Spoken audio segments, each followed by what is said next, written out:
All right.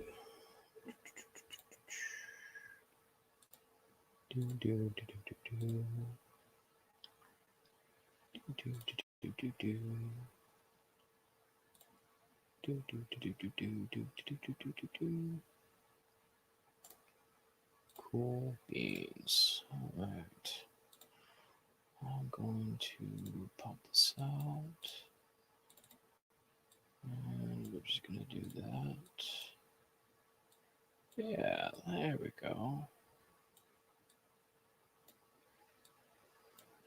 Oh, it's so much better. Is it? Yeah. Yeah, it is. I like that much better. All right.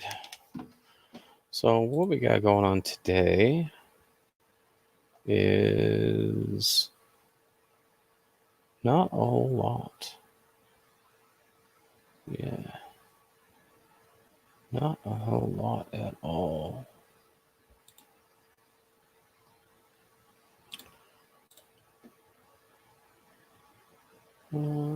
Let's see. There is this one. This one. What's up? Maximus Silver Stacker. What's up? Fire Cajun. How you doing, man? I am just hanging out. I don't know if feels like I've been offline for like 47 years or something. But yeah, so I just wanted to come up and I didn't see anybody else on. I may have missed somebody, but yeah, just is just hanging out today, and kind of some recap of some stuff that I have been into. Found your first bicentennial silver $50. Well, that's quite a find, man. That's that would be really cool. That would be really fun to find. Let's see. Get rid of this. So some of the things that I was able to do is to get a bunch of coins. The place that I got coins was this little bank. This little bank in Montana, and I am excuse me, I am pretty stoked about this, because one of the ones that I found was this one, and this is an 1879 Indian head that I got in this box. And then to make it even better, in the same box, I got a 1907 Indian head. So that is the first and only time that I've picked out two Indian heads in one box. So yeah, that's quite a good looking box. What's up, Just Spitfire? How you doing? Also 43 Walkers, 64 Kennedy, and 540%. Man, Maximus, it sounds like that you kind of just hit the jackpot with that box, because I know that any boxes that I go through on $50 are just like, all the ones that I find are just like straight NIFCs, and that's it. Like, I don't I don't find anything else. What's up, Kickstar? How you doing? So yeah, I mean, it's been really kind of an interesting box. There's one, which is this one right up here, that I have to do some kind of overlay, because it is. I'll show you guys real quick. I'm gonna go here. All right, so there is my scope. Whoops. Let's get it back.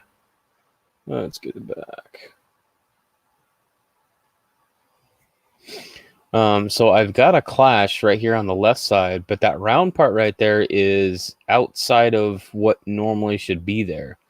And then this side that is normally what should be the chin, like there's, yeah, like I don't know, man. And then on the right side, which would be the left side, there is a little line. I think Blues and I were talking about this one. There is a little line right in here that I think is his nose, like his eyebrow on the bridge of his nose. But like I don't know what some of this stuff is versus over here. Like it's just it's not like a normal clash. It is a clash, but it's not like a normal clash. So I don't know if it's a rotated clash or something. Man, I don't know. I'm really kind of stuck on that one. Les Wiley, how you doing, man? Stop by tonight. I'm streaming the $50 box, 8:30 Eastern time.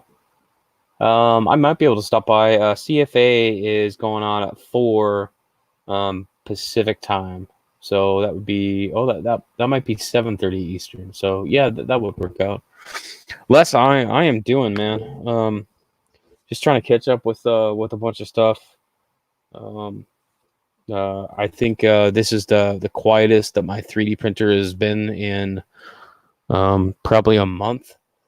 But it's only going to be quiet for like today. There he is, Mr. Coin Dragon.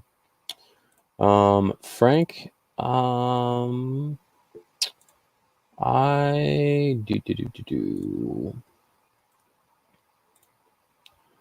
I'll send you a link there, buddy. Because one thing, starting up a Facebook account. Sure, just Spitfire.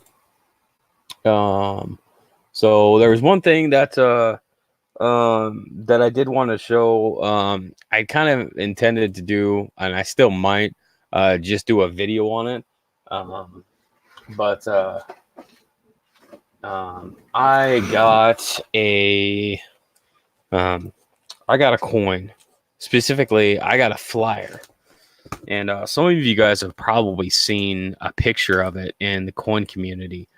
But I am so stoked about this coin because it crosses another one off my list, and that's this one right here.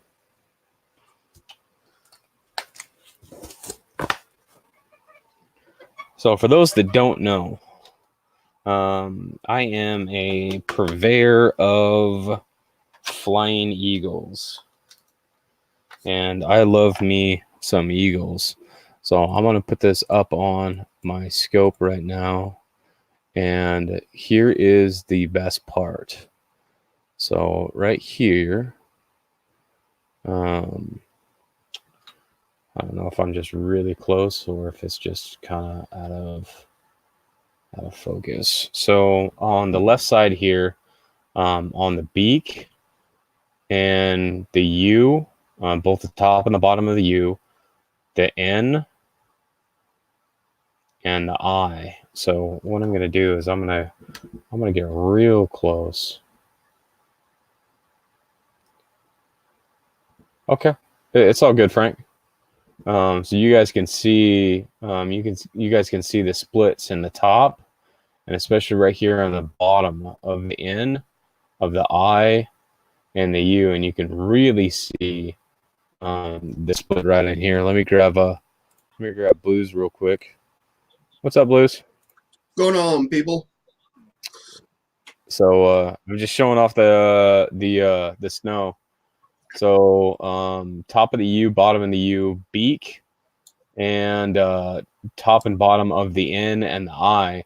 And what this one is I took a chance on this one because the picture was a little bit blurry, and but it seemed to match up with one of them that I didn't have, and that one that I didn't have, which I'll grab my book so I can show you guys.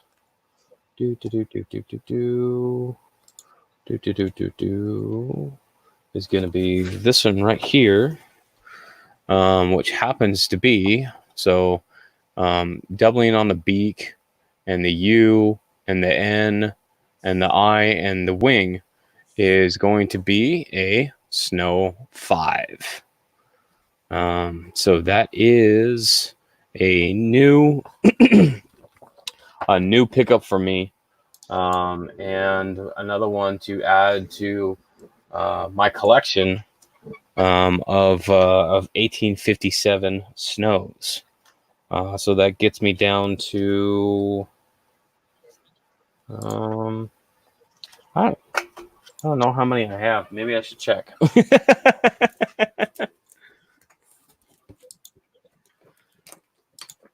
What's up? What's up, Ant? So I have 1, 2, 3, 4, 5, 6, 7, 8, 9, 10, 11. I have 12 of 18. So I've got 6 left. And that seems like that's crazy because I feel like that I just started looking for the 57 flyer varieties, but yeah, I've got 2/3 already. So number 5 and number 6 are two of the ones that I figured were going to be harder to find in circulation because the doubling that appears on them is a distorted hub doubling. And so the 5 is the distorted hub on the 9 o'clock position, basically around United. And then the 6, the Snow 6, is distorted hub on the 3 o'clock position around America. So more towards the outside. So I figured those were going to be harder to find, specifically because they show up a lot more than just the regular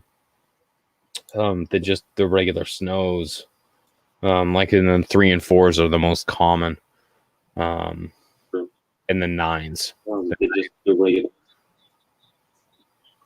You need to mute YouTube.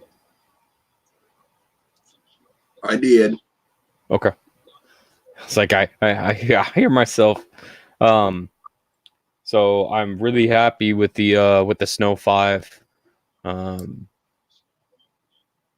Yeah, I'm surprised that I found one, but yeah, that's another one off the list.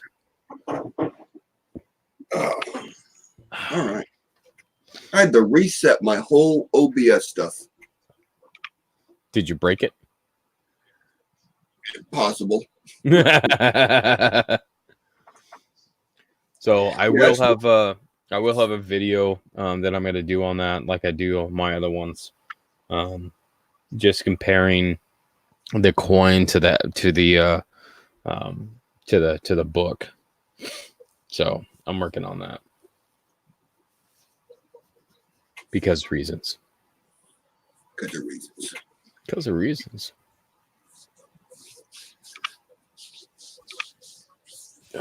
What are you doing today? Well, I'm working on my second cup of coffee, so I'm still waking up.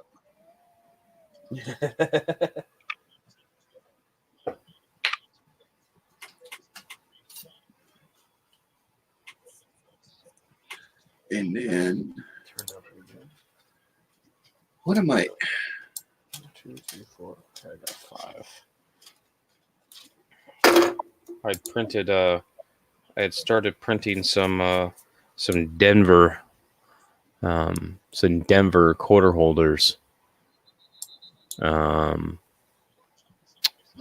Before I left, so I was gonna make a stack of them so I have them on hand. Because reasons.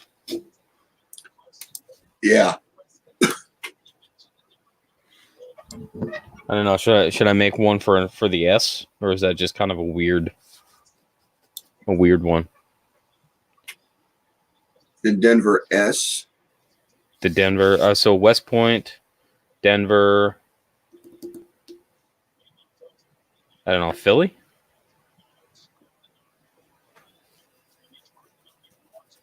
I don't know. What else we got? What? I think I just took a nap. You just took a nap like right now? Like you were asleep standing up or like what? I was staring at a picture. I'm reopening another window on YouTube, and this picture caught my eye, and I just couldn't stop staring at it. Anyone ever heard of Colonel Carl Boyd, Pershing's right-hand man in World War One? I am not up on my history, so I would not be a very good example. Coin Junkie, what's up, buddy? Man, I haven't talked to Frank in a while. I've been pretty much gone, I think, for the last like 2 weeks. I haven't been really online that much, but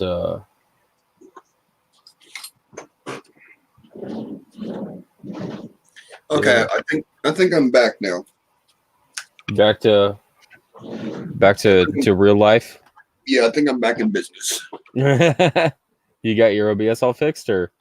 Yeah, I think so. So what happened to your OBS that you had to like mess around with it? It wouldn't accept my face cam.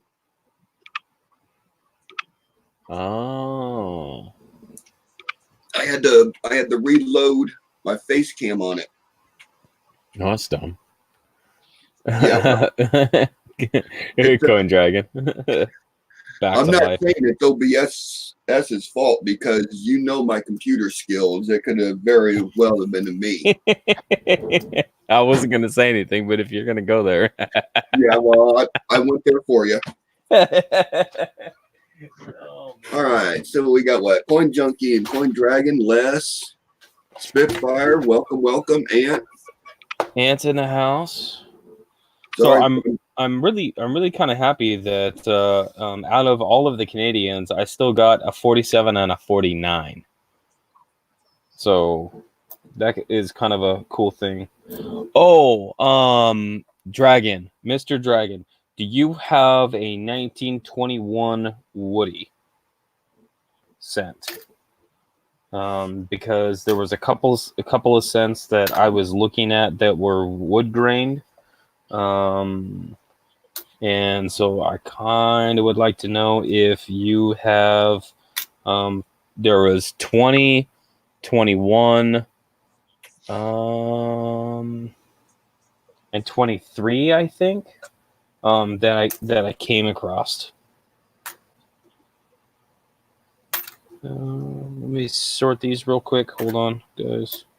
I just got to sort these so I can get these off my desk. Whoops. Nope, it doesn't go there. Okay. He said his is an XF. For which one? The 20? Yeah. So he's got a high grade one. Because the one that I was looking at was a high grade type.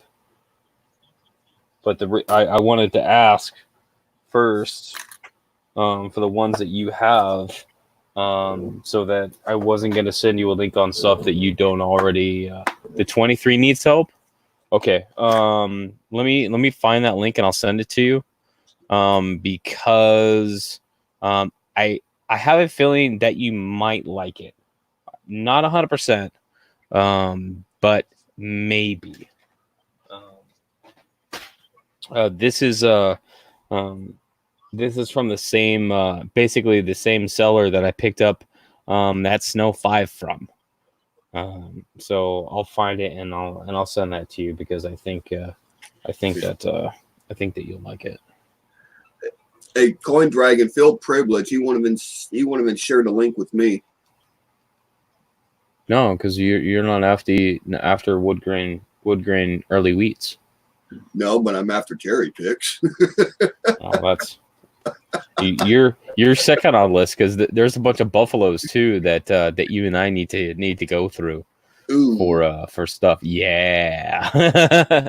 Yeah, we got Michael Mullins. How much did I owe you for the 3D printed stuff? And could Jeff make the special Jeff can make them. I need to print them. I was gonna do a batch of them for the W's and the Denvers. So that's what I'm working on right now. I'm not sure how soon, but you guys will know when I have those done and ready to be presented. And then we'll go from there. But I'm not gonna put a timeline or anything on it because that's I don't have control over a lot of that stuff. So I'm taking it for what I can right now. So, but yeah, I will absolutely let you guys know when those are done, and ready, because I think those are going to be really, really cool looking when they're all satin. So, but that's good. Jason Patton, how are you, good sir?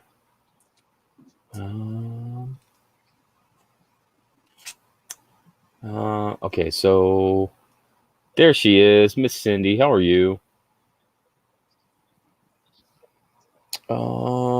Dragon, you said the 23. Let me write that down real quick.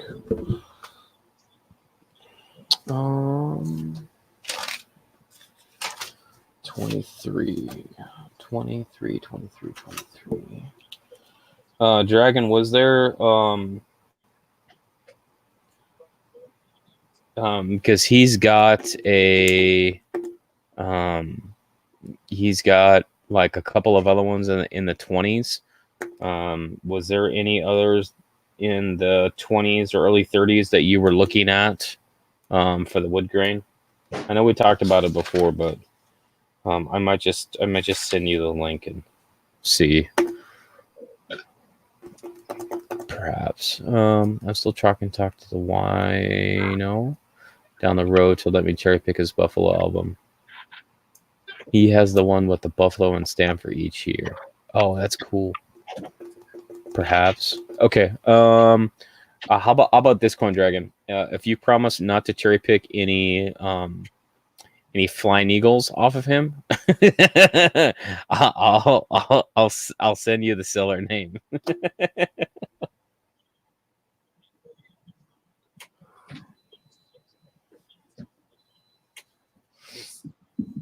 Unlike blues, because blues will just go through and cherry pick the whole thing before I get around to it. So I went through. Who, me? Yeah, you. I went through. I went through about 3 or 4 pages of his listings, and just looking at some of the just the small scents. I did not look at any buffaloes, but if I just it's just one of those things that if I can pull a cherry pick off of a Snow 5 that is doubling that can be seen in the picture, then who knows what else is there. I'm just saying, especially buffaloes when you got DDOs, DDRs, and repunched. Like I can't imagine that there isn't one in there waiting to be had. Like it's just a numbers game.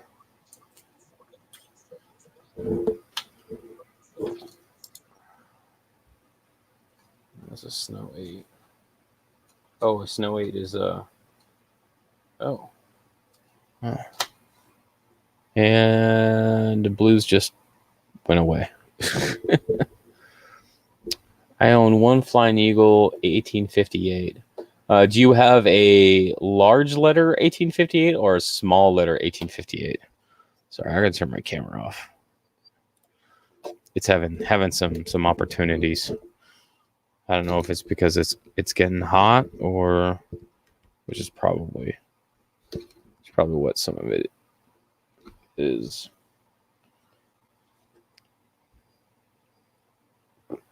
Oh, Coin Dragon, I was thinking about you when I was in Montana, man. Because the weather was just about sideways. Welcome back, Booze. We're gonna repeat last night, huh? Yep. Yes, we are. So Blues and I were sorry, off topic. Blues and I were hanging out last night, and he closed some windows or whatever, and he was still talking for like 10 minutes before he realized that he closed all of the windows.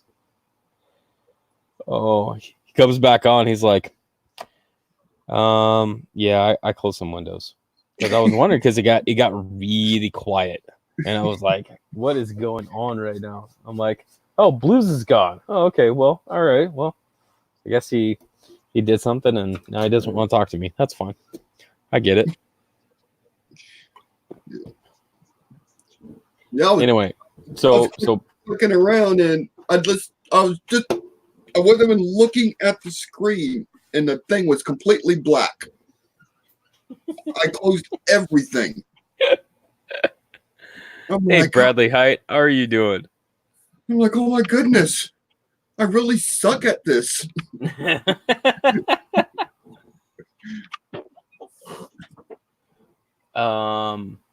So Corn Dragon, Montana. So there was a big storm coming in, and it's basically gonna blanket Montana underneath like a foot of snow.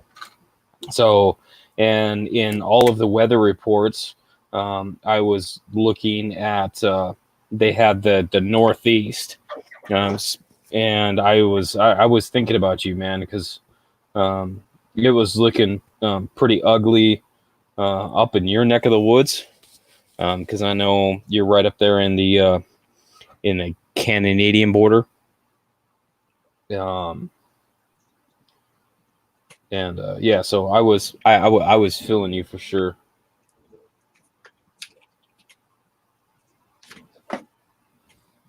I was feeling it. All the trees have like a quarter inch of ice on them today. That's a hard no thanks. At least back home it is a balmy 41 degrees. Which I will take any day, because when we were driving, it got down to 6. It got down to 6 degrees. And that is unpleasant.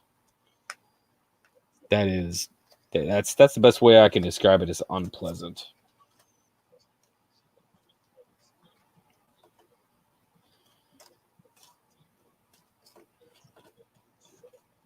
I want some snow. Mid-60s make it hard to get in the holiday spirit. Yeah, I don't know. I would feel perfectly fine with a oh no, polar vortexes. I would feel fine if it was Christmas and 60 degrees. I'm just saying. That would be perfectly okay with me. Yeah, I'm not going to complain either. That's only because I always get toys for Christmas, and I want to go outside and play with them.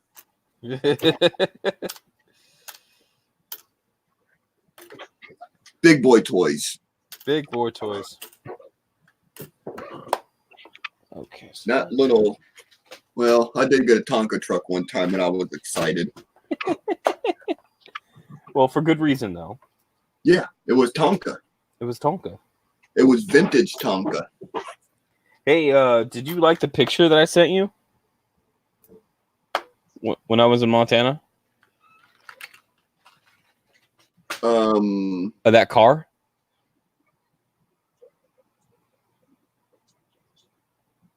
You sent me a picture of a car? Yeah. Did I?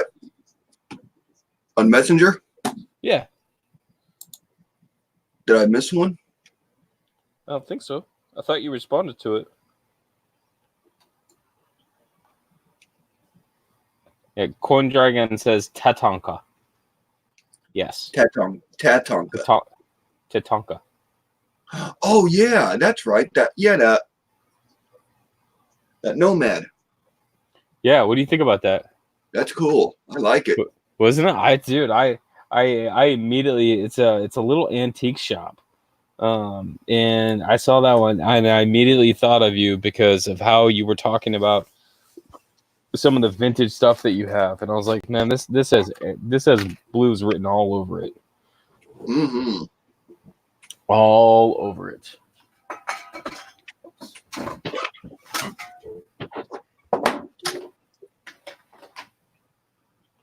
I'm gonna try to clean off my desk. I don't think it's gonna work though. But I'm gonna. No, cleaning off. No, cleaning desks doesn't work. Let's see. Bradley says it was so cold here yesterday morning. My driver door and window were frozen closed. Today, 53 degrees. Oh man. Yeah, this weather is just all over the place. You know, it's funny you mentioned about a driver's door being frozen closed. Why? Why is that funny? Because it's funny when you go around and you freeze your friends' locks and doors closed on their cars in the middle of the night. That's so messed up. It is. But it's great. And they always get you back. It's no big deal. They always get you back. It's just one of those things that it perpetuates the cycle. Yeah, we're going to get, you got us, we're going to get you back. And we're going to get you back better. Whatever you can do, I can do better. I can do everything better than you. No, you can't.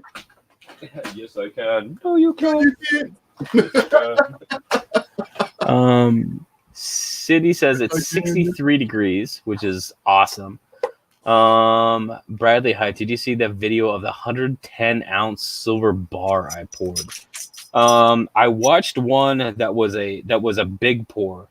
Was that a recent one? Because if it was recent, I haven't caught up with it yet. But I did see one. I want to say maybe it was a 60-ounce or something.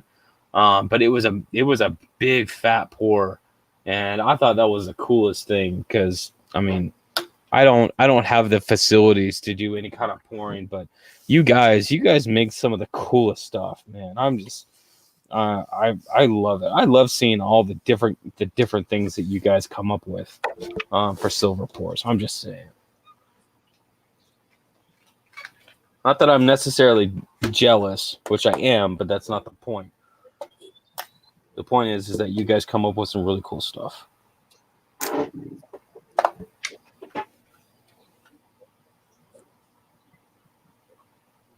What's the number going to the Hangout call? There isn't a Hangout call, so I don't know what you're talking about, Mr. Fabulous.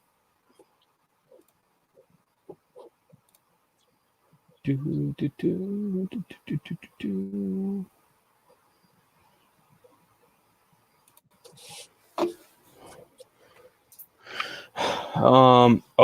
then one of the other things that I got is I got another. I decided to go after another 18. No, not 18. Sorry, 1935 Oregon Trail Memorial Association Pony Express Diamond Jubilee, and this thing is, let's see if my camera is going to cooperate with me. And this thing is just blinging. Like I love this thing, and this is definitely more of a metal because it's metal alignment, not coin alignment, which means it flips side to side, not end over end. But the cool thing about this is that when I put the date underneath the scope, there's very clear doubling. So it was something that Blues and I were talking about that that there's no actual mintage figures for this thing, because the company that was striking these was they got bought out, and all of their company records about what pieces they made and how many that were made were all ordered destroyed. So I'm not sure how many of these were actually struck, But it's very clear that it is a doubled, either a doubled die or a doubled hub. And what Blues and I were talking about is with how many coins could possibly be struck on this. Um,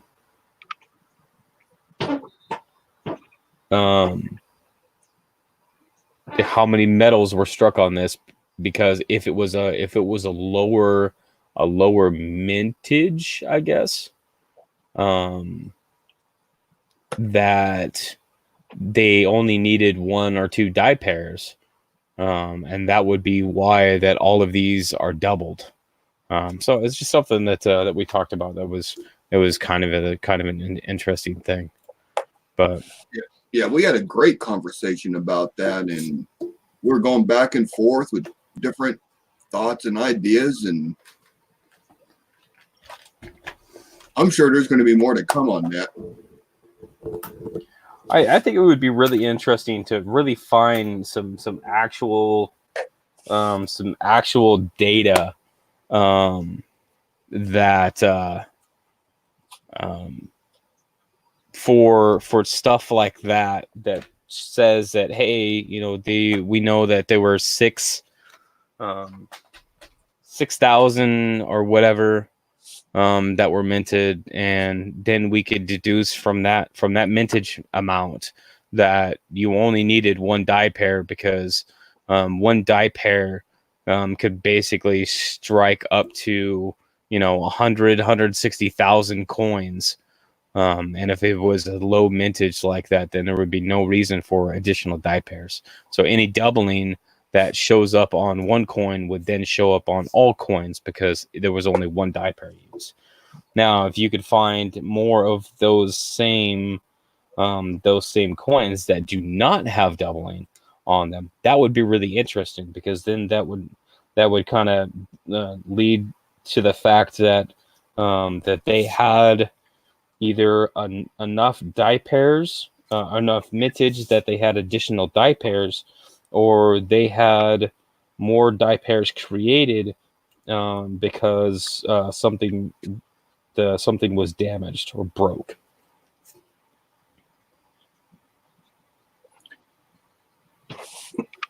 Yeah, too bad all the records and everything were destroyed. I'm sure there is an old book out there someplace that has this information. Or That would exist as far as as far as research, as far as workers that say, yeah, I remember doing like 6 runs of that coin, or something like that. Like I don't know. I think that would be interesting to see if something like that can be found out.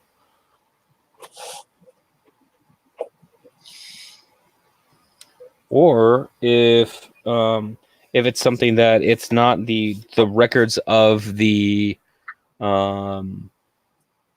dragon. Records were destroyed because the band sucked. If not the company records, then what about the Oregon Trail Memorial Association? Because they would have an idea of how many that they commissioned to be struck. Right?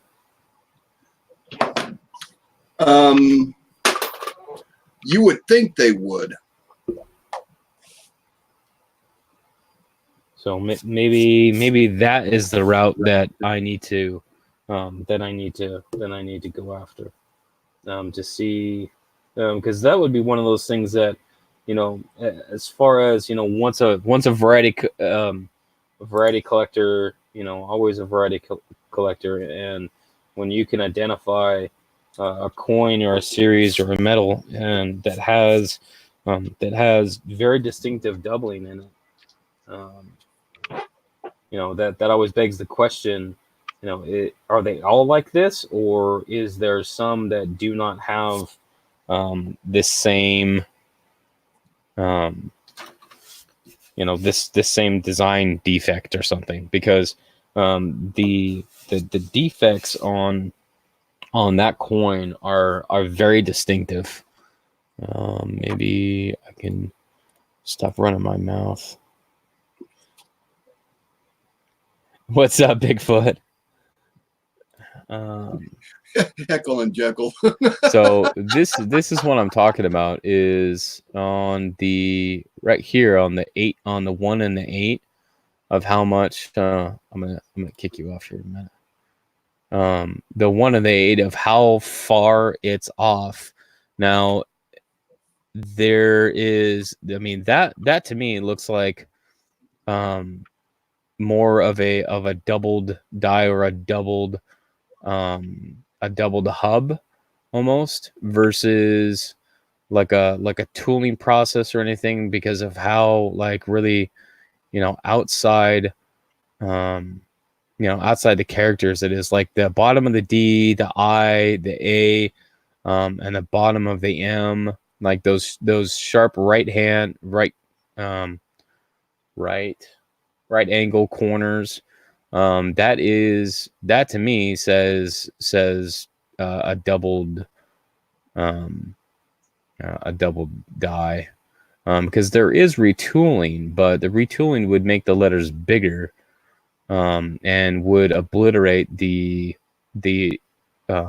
original design, so you wouldn't have anything left over. But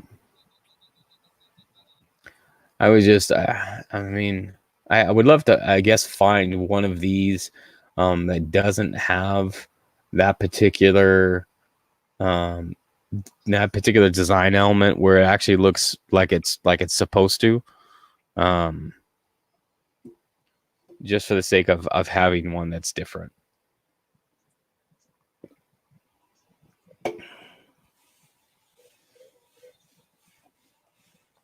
That's just me.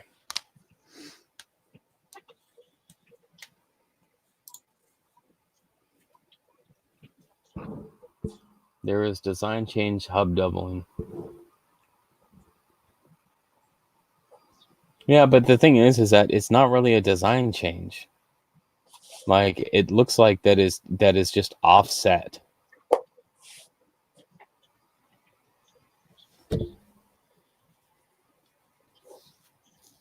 But I don't know. It's just one of those things that I think about sometimes.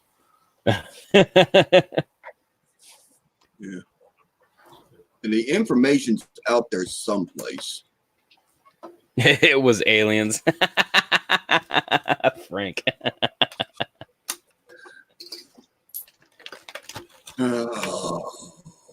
It was aliens. Goodness, so, Dragon. I get to change out my Snow 8 in fine to my Snow 8 in very fine.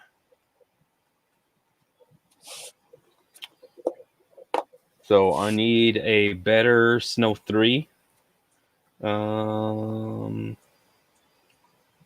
a better Snow 17. Otherwise, all of the rest of my coins are in fine or very fine. If anybody has a Snow 7 they want to send CJ, he really needs one for his set. Yeah, please. Yeah, I would really surely enjoy a Snow 7. Ow. That hurt. I told CJ this once before. He's going to end up cherry picking one. Hey, Linda Wallace, how are you today? Hi, Linda. Got Linda Wallace up in there.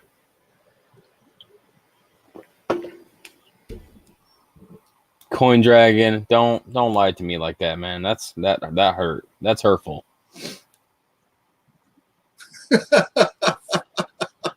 that's hurtful, sir. That's hurtful. That hurts my one feeler that I have left.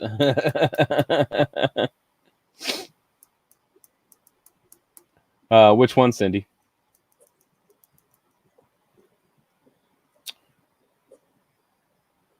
The Snow 7. The Snow 7 is is the one that is the obverse clash with the $20 gold piece. And it sticks out like a sore thumb. Let's see if I have a good picture of it. Oops, not that way. This way.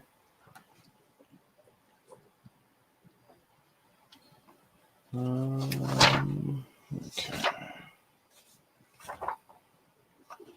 Okay, here we go. Stop cams, change to this one, and then okay. So this is the Snow 7. So it's basically this is the nose that comes up into the M area, and then this is the mouth right around the vertical bar on the R, and then right down here on the C to the tail feathers, that's the chin. And this is from the obverse clash of a $20 gold piece. So another example, from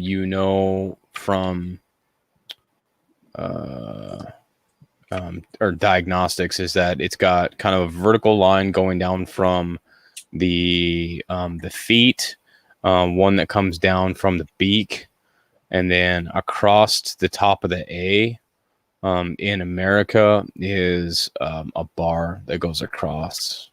So it's I've seen lower examples of it, like VG examples, and it is extremely obvious.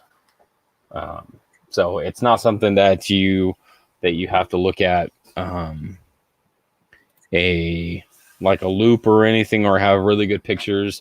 Like even in lower grade, it stands out. I mean, just as much as the Snow 9 does, kind of in the same area. That even in low grades, you know that that's what it is.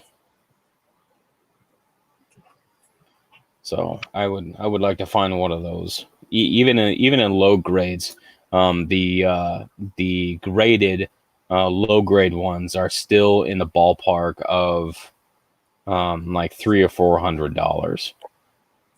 So they are still not cheap, even in low grade. So that will be one that if I do end up getting one, will probably be the lowest grade that I have of the 1857 Flying Eagle Snow Variety set. Is going to be that one. I'm pretty sure about that.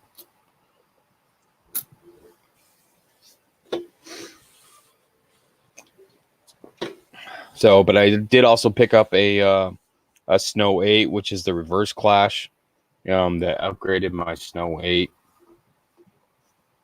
So yeah, I've upgraded a few of them by chance really recently. So I'm pretty happy about that. That Cud looking clash pops out like a sore thumb. It absolutely does, Corn Dragon, and that's why that I worry about cherry picking that particular variety, the Snow 7, because of how obvious it is. Same reason that the Snow 9 sticks out so much. The Snow 8, which is on the reverse, kind of blends in a little bit more, unless you know what you're looking for. Like obviously, I know you do. But yeah, it's been a wild trip.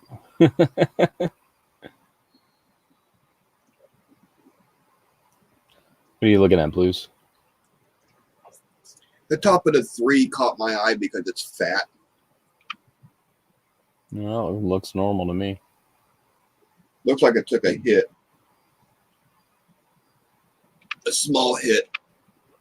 Yeah.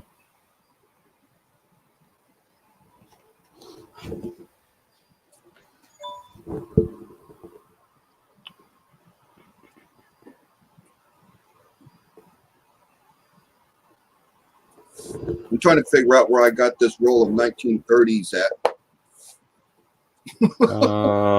You bought a roll from somebody. Turn off your YouTube. Huh? Your YouTube is on. My YouTube is. Did you not? Did you unmute it somehow? No, YouTube is still muted. Your It was just feedback. on. It's gone now, but I could I could hear myself talk. Magic. I don't know. Wonder Yeah, if you're Coin getting. Drake. What's up? Let me turn down the mic on my OBS. Maybe you're getting feedback.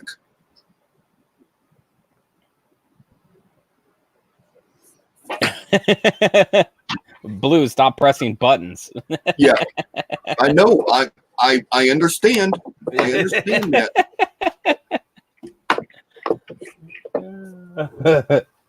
Here, let me try that. I got my external speaker is right below my camera, so Oh, might have getting feedback. So let me turn the Let me turn that speaker upside down.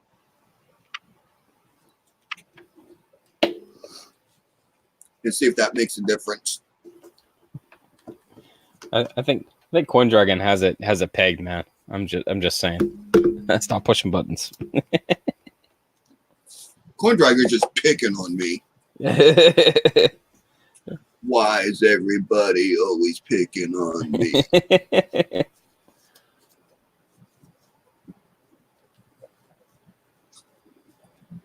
Because you're an easy target? No.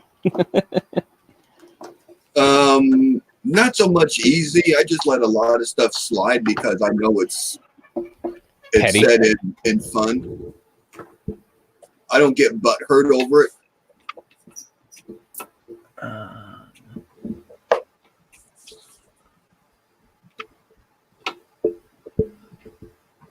Oh, that might help if I plug it in the right way.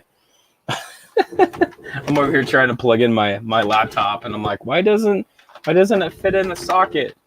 Because it's upside down. Stop trying to plug stuff in. I know, right? Gosh. Can't even accomplish a simple task like plugging in my laptop. Oh, jeez. I'm just a walking wreck over here.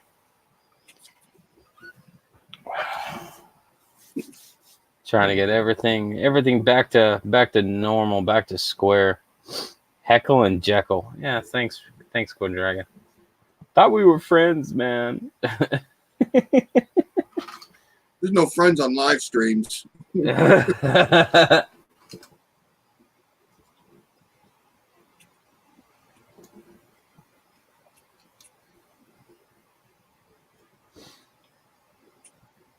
Have you been out to a coin show recently or no?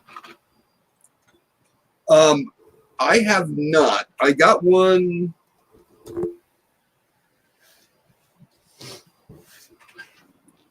I think I got one coming up next weekend. Oh, really? That soon? I thought it was like 4 months away or something. Now, let me check. Did you forget? I hope it wasn't yesterday. That would be bad.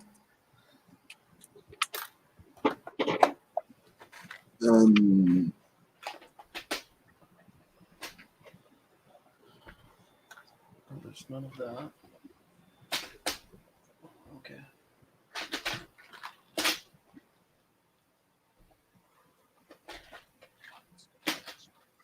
No, my next one is January 4th. Next month. Coin Dragon says, we tried bringing in a sister for Kenzie, not working out. Trying to distract myself till the newcomer goes back to her old mom. Coin Dragon says, check the stems to see if one side is thicker than the other. So he must be looking at something on your wheat. Yeah, the little extra thickness on the bottom of the E. And that dot looks like it has a small peanut look to it.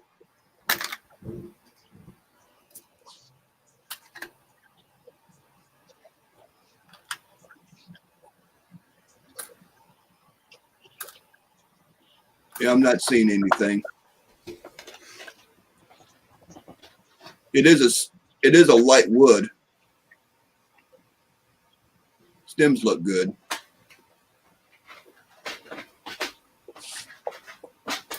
Next.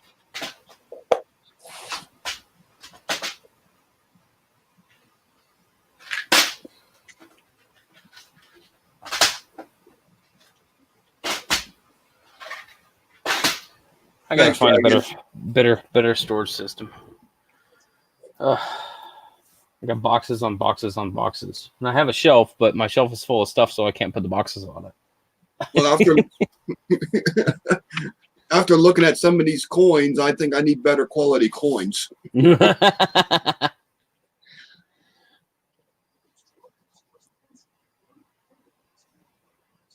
Oh, I didn't even look at the at the ones that I just put away. The early wheats.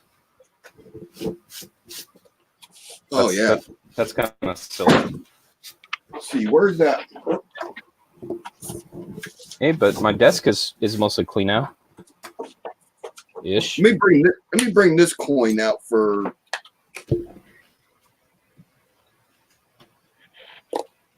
fun. I'm going to show this off because it goes to show that stuff like that can be found in OBW rolls. Oh, you want me to present you? What do you got? This is WDDR 002 for the 1957.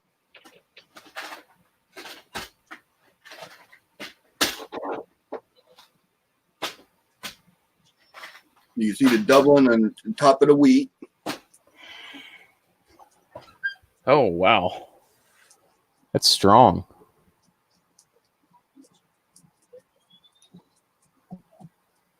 Hockey stick.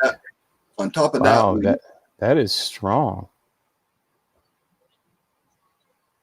So is that what kind of doubling is that? Is that a class 2 or a class 6? I want to say it's a class 2. That's a nice find, man. Dragon says that's a DDR. Yeah, DDR2. That's right, Dragon. I found 3 of these in an OBW roll. I got.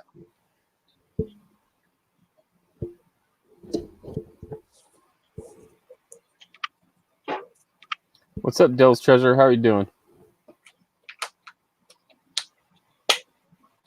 That's why I love searching OBW rolls.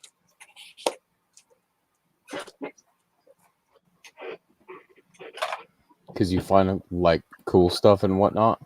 Because I find cool stuff like that. Nice collection pieces.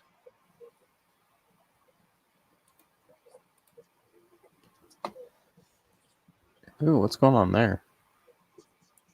On what? Me? Yeah. Sorry, I have you up again. Oh. I'm just clicking buttons now. It's not a good idea. Hey, Dale's Treasure. I'm glad that I had a hangout today too. It's been a while since I've done a live stream, and you know, I was just kind of getting back into it. I have some more videos coming out. I uploaded one last night. Technically, I uploaded 2 last night. One went live last night, and I got another one coming out tomorrow. So you guys can look for that one. And then I got some more that I'm working on, because I think I'm finally going to take my own advice and work on a bunch of videos and just have them come out, after, like a couple of days, because that seems like that's a lot easier than trying to keep up.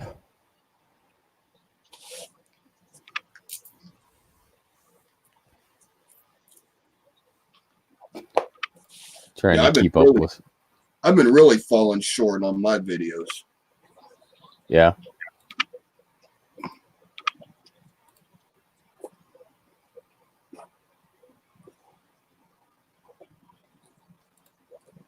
Well, I think there's just a lot of stuff going on in the coin community, and just people are busy. I mean, people are busy traveling and the holidays and just everything. So it just it gets kind of pushed to the back burner, which is fine. I mean, it's life. That's what happens.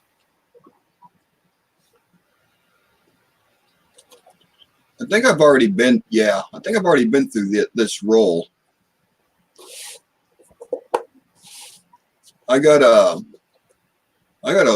a list over here of topics that I want to do.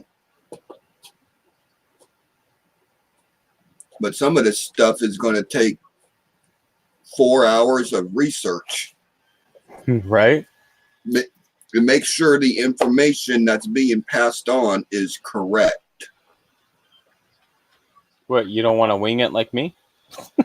No, I don't want to wing it, because I don't want to be that. I don't want to be that person. Well, today we're gonna talk about a coin. I don't know anything about it, but here we go. Look, it's a wheat penny. Yeah, it's a wheat penny. Let's see. I wanted to show Frank this one, because I think Frank will get a kick out of this one. So, Mr. Frank, this is a 1970D, which should not be anywhere, like nothing super special, until you get to the top of his head, and then he has this giant chunk.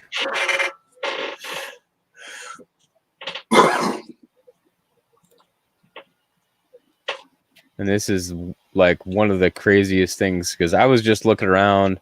I always look at the In God We Trust, and I saw this one, and this is clearly raised, and you can see die cracks coming off the northeast and southwest.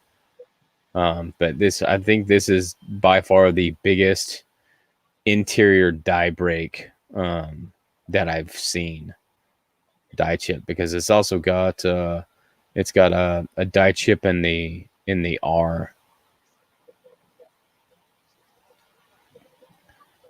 But yeah, this thing is legit. Yeah, when he showed me that coin, I about fell out of my chair. Yeah, I was like, this is nutso. Yeah, that die is definitely on its last leg. That's for sure. Because you can only imagine with the die cracks going across here, and down southwest right here, and then the die chip right here. Like, this die is in some serious peril right now at the time of striking this coin. So, but yeah, like, that thing is ginormous. I mean, it could probably take up at least 2 letters on Liberty. Like, that's the biggest one that I've seen. Yeah, I thought you'd get a kick out of that one, but I want the pearl. And then I found a 1983, and this all these things came out of that same box that I found those 2 Indian heads in. So this is a 1983 that it's kind of like the BIE, only it took out all of the B. Like all of the B is gone.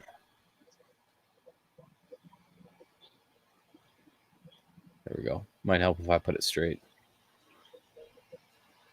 So it's definitely like your BIE, only the I went the other way.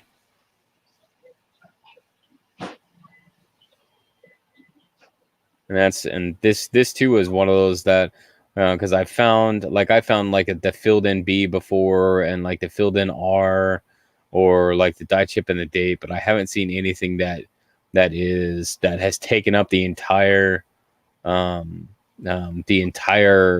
letter and then some, because this is starting to come outside of where the letter is. So this one too is seeing some peril. Literacy. Well, it almost looks like just a blob, so it'd be liblob it or something like that. Yeah, I mean, I found some really interesting coins in this set. So Value Hunter, what is up, buddy? What's going on, Value? He just went, who's that? There's another one I was looking at, and I don't remember why I was looking at it.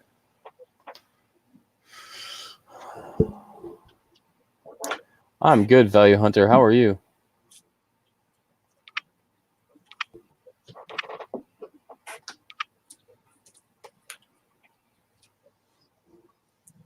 Oh, Bill 457 is here. How's it going, man? Sorry I didn't say hello sooner. Hey, there's Bill. Welcome. Yeah.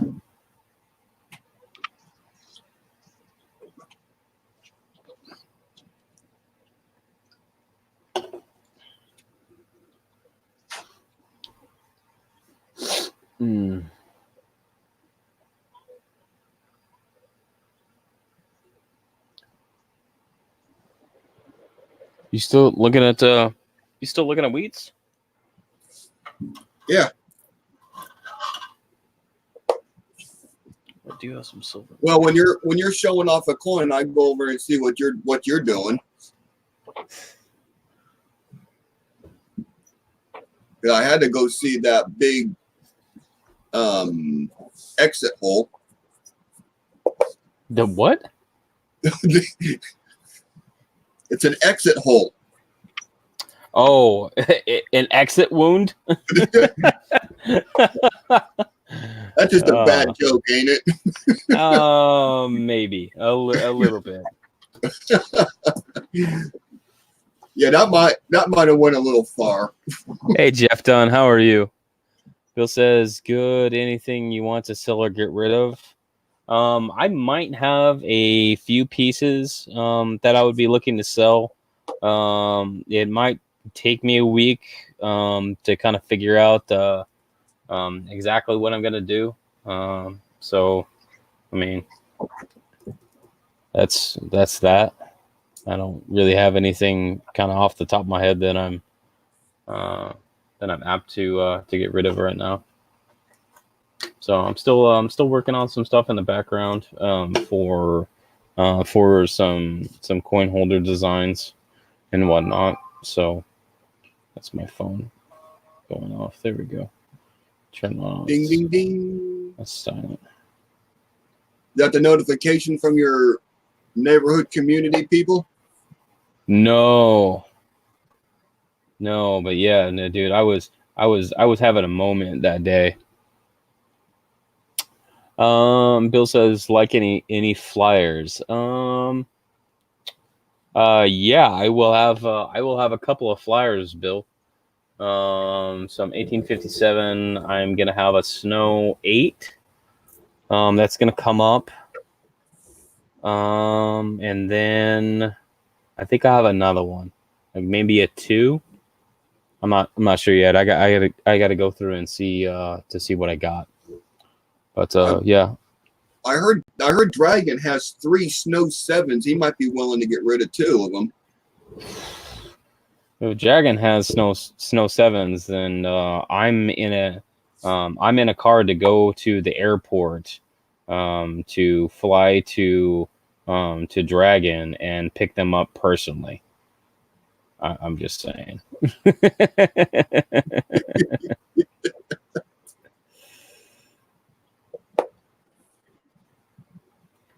So yeah, if you got snow 7s, then just just wait for me at the door, because I will come and pick those up.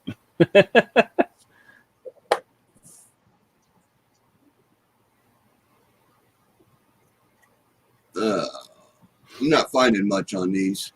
No, was it a role that you already had, or? I think this is I think it's a roll that when I was separating wheats, I just took all the 30s and stuck in a tube. Yeah, that sounds like it. And I gotta get some stuff cleared off the desk, so I gotta make sure I go through it before I put it away. Yeah. I mean, why would you do that? That's silly. I don't understand. It's just better just to get a whole bunch of coins and just put them away without looking at them. I thought that's how you do it, though. No. No. But I do got to confess, because I've been looking at wheats that I've gotten well over a year ago, and I'm re-looking at them because the knowledge from a year ago to now is improved so much. I'm actually picking stuff out that I missed because I didn't know. There you go.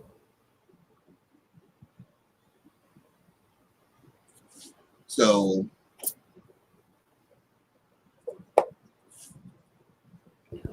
isn't that like the most like hypocritical feeling, that you find something and you're like, hey, I found something, and then you're like, how did I miss this to begin with? yeah,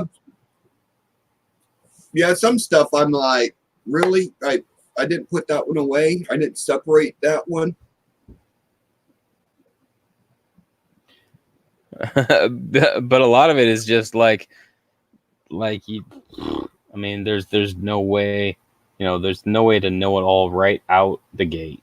Like it has to be learned. Like it's a process. It's not just turn the light on and you can pick out everything. Oh, well, that's the way it works on Facebook, ain't it? I wasn't gonna go there. Oh, was that another bad joke? Well, that was definitely a little bit, yeah. That one was a reach. That was something, yeah.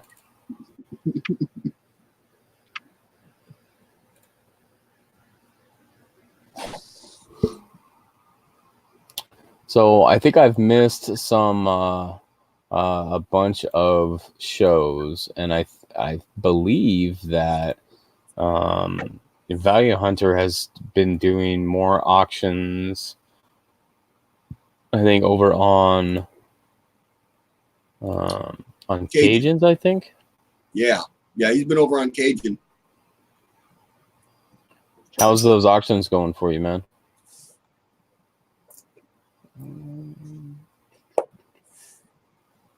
That's a barrel. Cajuns, yeah. Doing great. Awesome. Oh, I do have it.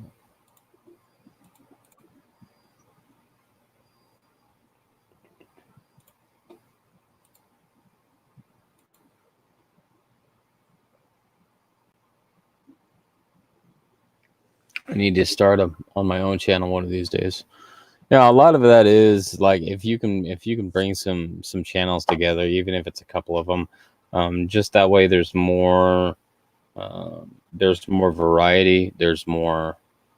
I mean, there may be different different viewers, and that's why I had started doing the multi-channel, um, just because it's something different.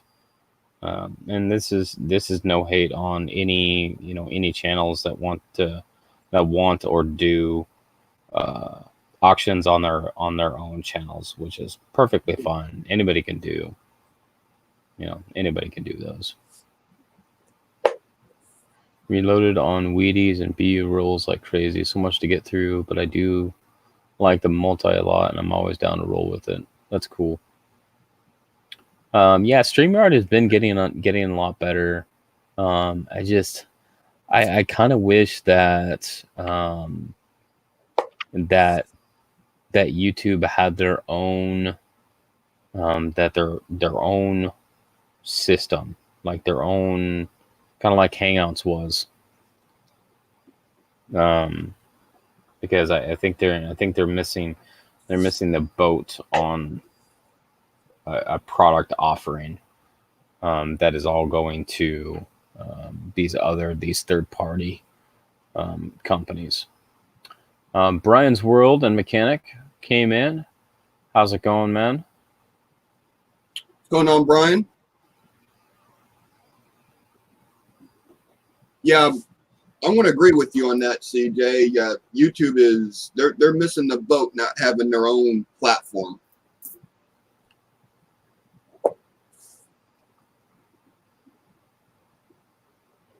Yeah, I mean, how can they not know everybody is using StreamYard and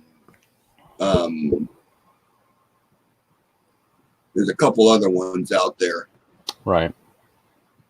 I mean, how can they know their people are using all of that and not taking advantage of it and coming out with their own platform?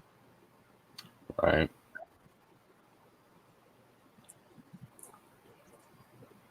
But then again, that's just going to be another platform we're going to have to learn. But if everything is tied into one, I think the quality of the streams are going to be better. Yeah, I think so too. You don't have to keep going back and forth. Sick of YouTube. Maybe StreamYard is paying YouTube. I bet you they're not. There's nothing that would force them to pay YouTube for anything.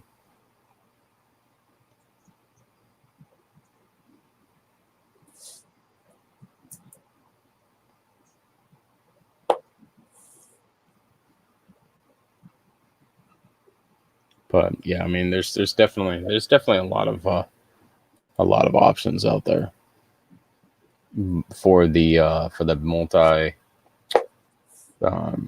multi participant aspect of it. Yeah, it's just me. What was the other thing I was gonna do? Hey, Value Hunter, do I have you on Messenger by chance?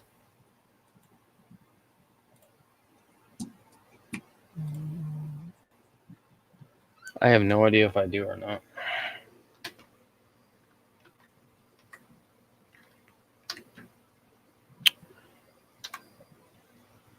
Oops.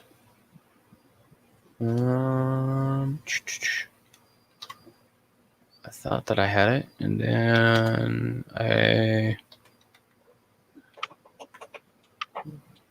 won't it let me do it? It's right there.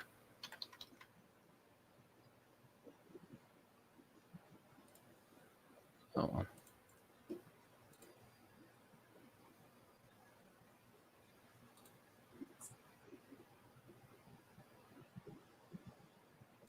Yeah. Yeah, Facebook Messenger. Twitch is beginning to look better. Oh, I think YouTube is biggest coin meeting in the world. YouTube is bringing a lot of people together, but it still is barely scratching the surface when it comes to things. Because there is hundreds.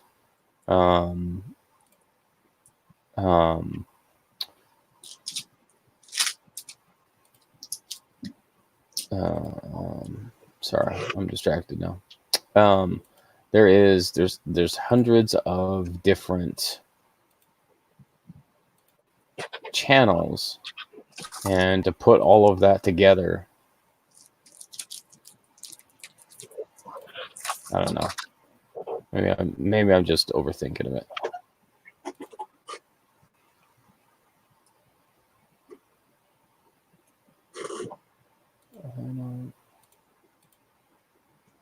Let's see my other thing.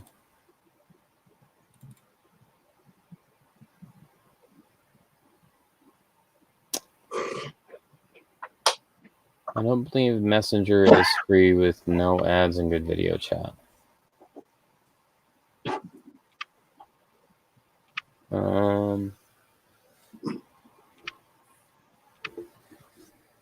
Well, so there is,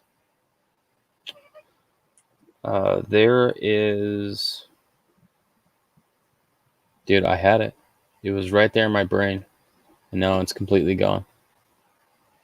There are forums that are specifically coin related, and they are huge, with tons of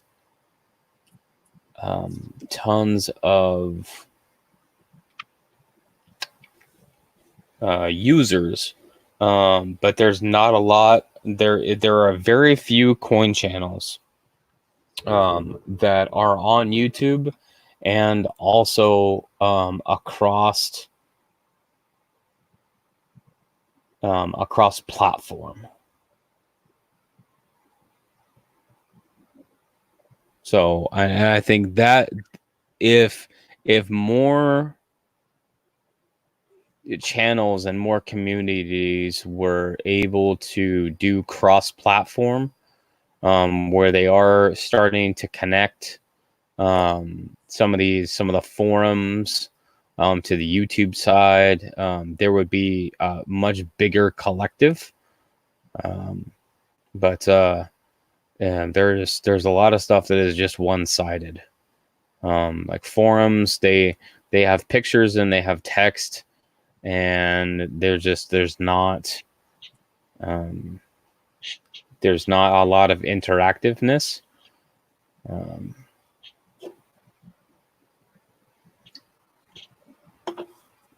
So I think that's where that could be improved. Hi, Ammo.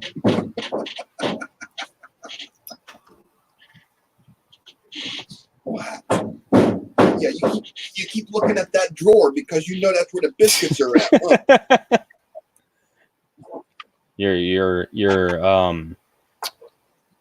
Your camera is having a seizure. Yeah,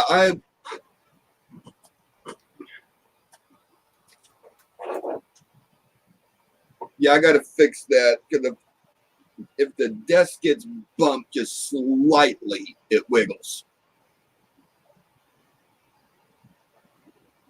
And I don't know how to fix it yet.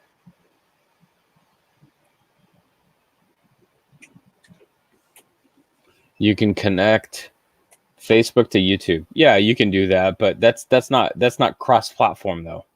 I'm talking cross-platform. I'm talking multi-platform streaming. I'm talking about connecting, Instagram and Twitter and Facebook and YouTube, and putting all that together, where you are really just reaching out to, all of all of these different platforms. I think that's just one of those things that is really lacking. Because not, there are some people that only come to YouTube for, for certain things.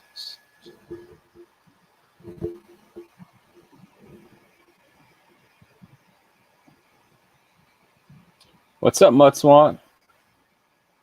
Hey, CJ. Yes, sir.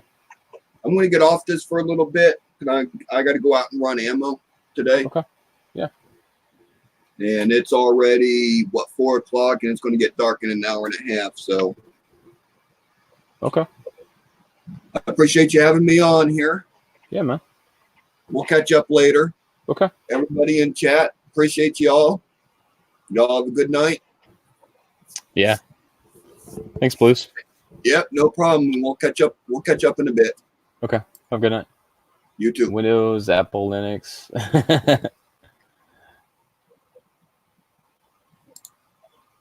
Yeah, Mudsaw. I can't be everywhere, but I try. And the biggest thing is that that is like one of the hardest pieces, is that you literally, as a single person, even full time, you could not be, you can't go through and be everywhere. Like, you can't be there. There's no way to be able to catch up to all videos all the time across all channels across. I mean, there are so many things that there's no way that you can physically be able to do it. So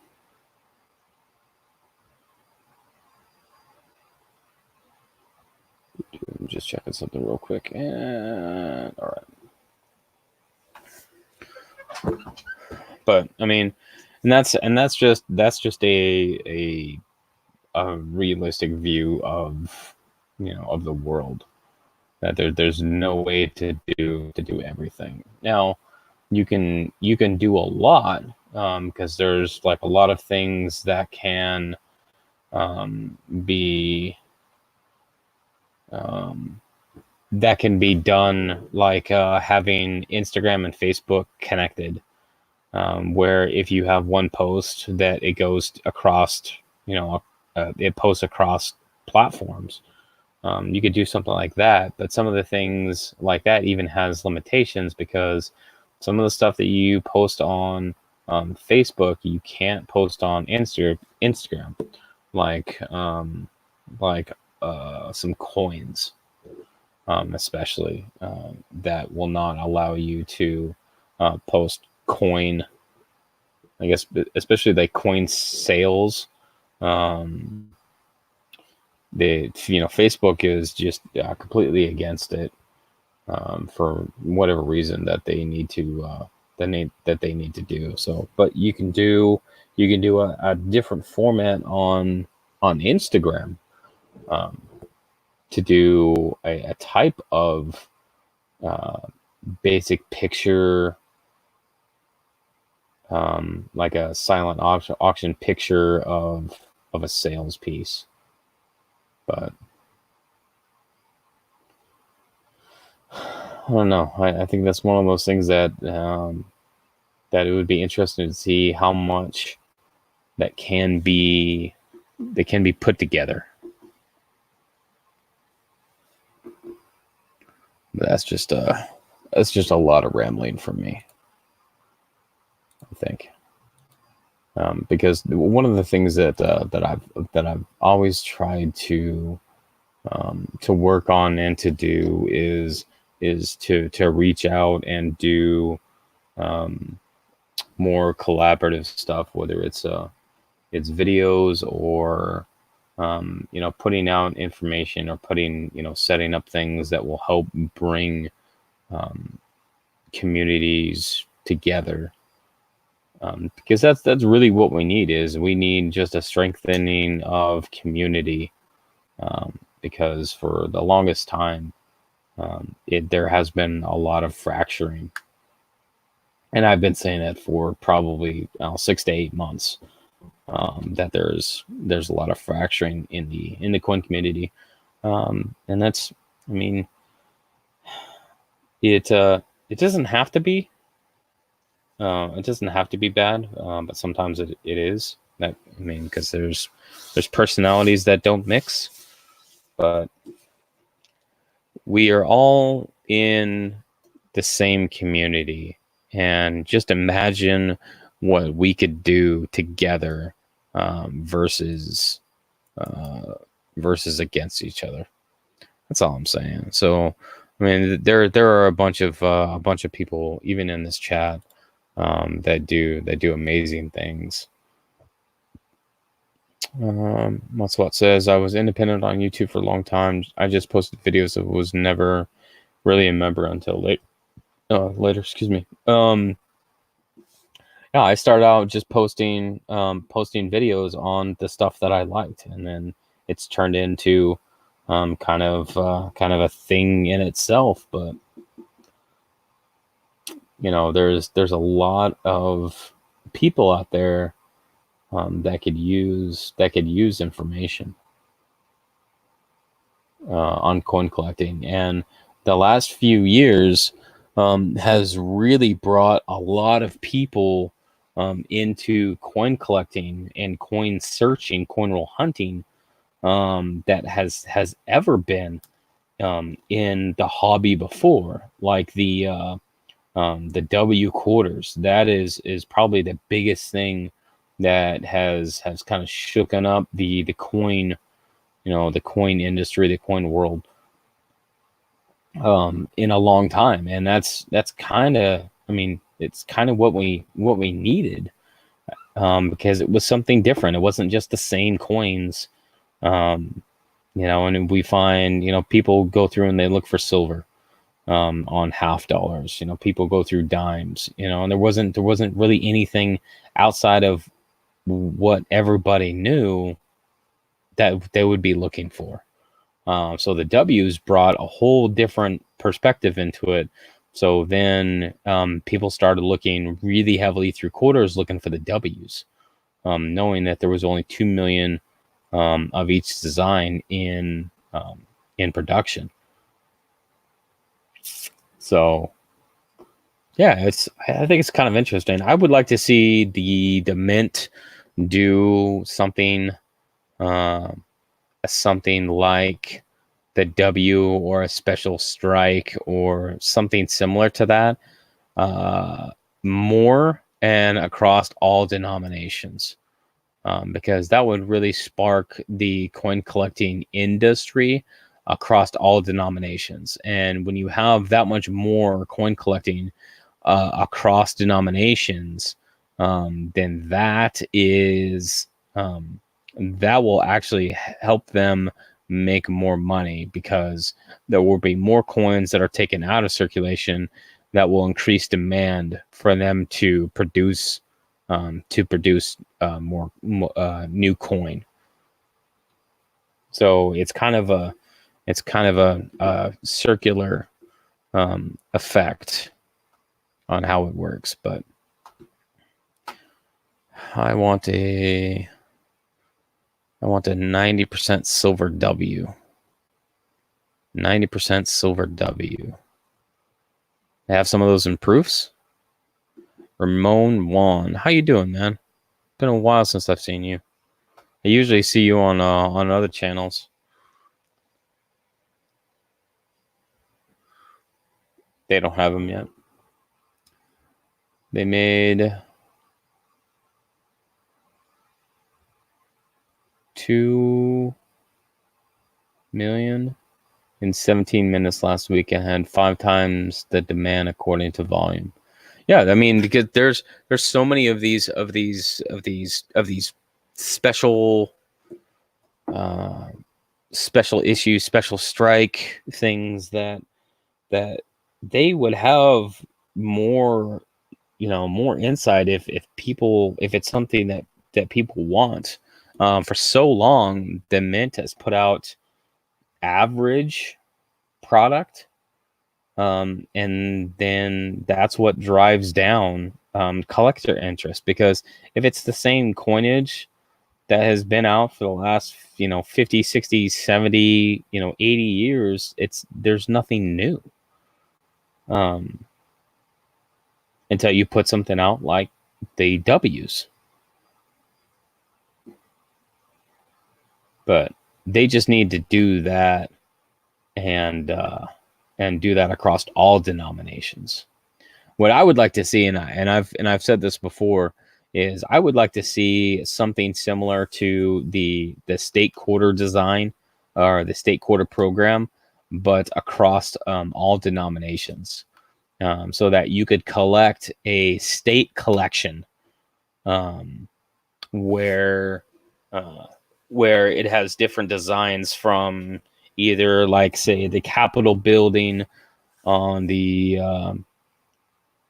um, the Capitol building of each state on the quarter, and then on the nickel it would be, I don't know, a monument or something, just so that, like, when you put the denominations together per state, that you would have a story of that state. And I think that would be a really, really interesting thing, and that would also increase collector demand, because I think there would be a lot of people that would like to collect the entire state series, just like people do on the state quarters. That they would do the same for, I have to complete a set of state quarters. Well, now I have to complete a set of state nickels, and a complete set of state dimes, and just like that kind of setup would be. I think that would do a lot. I think the hardest piece would probably be the designs on of of everything, especially the smaller denominations, like the dime and the penny. Those would be really hard. But unless it was something basic, like the memorial that we know. If it's a memorial like this, and it's just a basic design of the state building, or some kind of government building or something in on the back of the penny, then that would be ideal, because it's just a basic design. And then the bigger the coin size, the more detail, or if it's a monument, or if it's something else like a statue or something, that would be on one of the bigger coins, the nickel, the quarter, or even the $50, because they're already doing something with the dollar as far as all of the presidents. So, hey, Penny Parent, how you doing? So I think that would be, Mutswat, you were exactly right. I would love to also design coins. That would be awesome. And with the whole aspect of take away all of the restrictions, and let the artists that do the designs actually do what they should be doing, and designing coins, instead of limiting that, it has to have this and this and this and this, and that leaves like almost no imagination, or no art on the coins. Very true, but it seems the mint has long been against collecting, and afraid of collectors would take coins out of circulation. In the last 20 years, they have gotten overboard in creating coins for the collector. The mint has not been against collecting. There was one particular mint director that blamed collectors for a shortage of coins. And that's kind of what the stigma kind of persists. But I think there is more going on than just collectors taking coins out of circulation. There are collectors. There is banks. There's circulation. There's so many other things that that affect the circulation of coinage, and the collectors is I feel a small portion of that. And the last 20 years, the mint has been trying to design collector coins because they know they can sell face value coins for 3 and 4 times what the face value is. And they are designing collector coins just to make extra money. They're not designing better coins. That's what I think you were exactly right. I think collectors will eventually remove every single W from circulation, especially with how heavy the kick is for the W's on the quarters. But the thing to take into account is how long has quarters been really unsearched? Most of the silver in quarters left in the late 60s. So quarters has been one of those things that, other than the state quarter program and the national parks quarters, there's not a lot of demand for quarters. And if it only takes maybe 8 to 10 cents to make a quarter, the mint makes a ton of money off of minting quarters.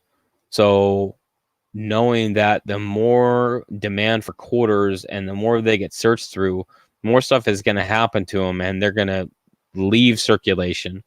And that just puts the demand higher for next year, for the mint to make more quarters from next year. So really, they are just aiding in making more money next year for doing the same thing.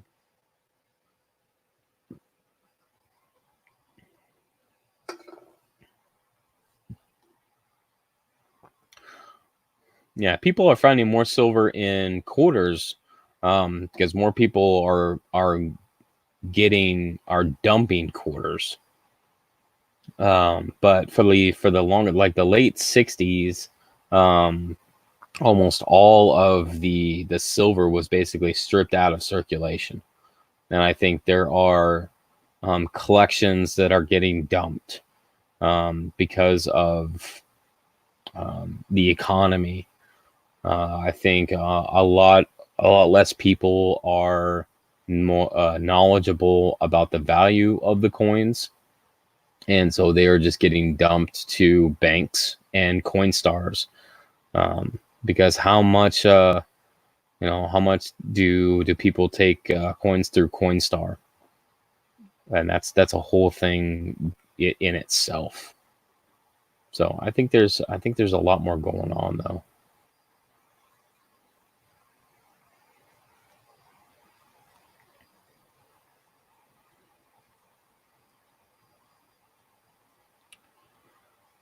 Each state should house a contest for the state's numismatic series. I 100% agree with you, Super Silverman.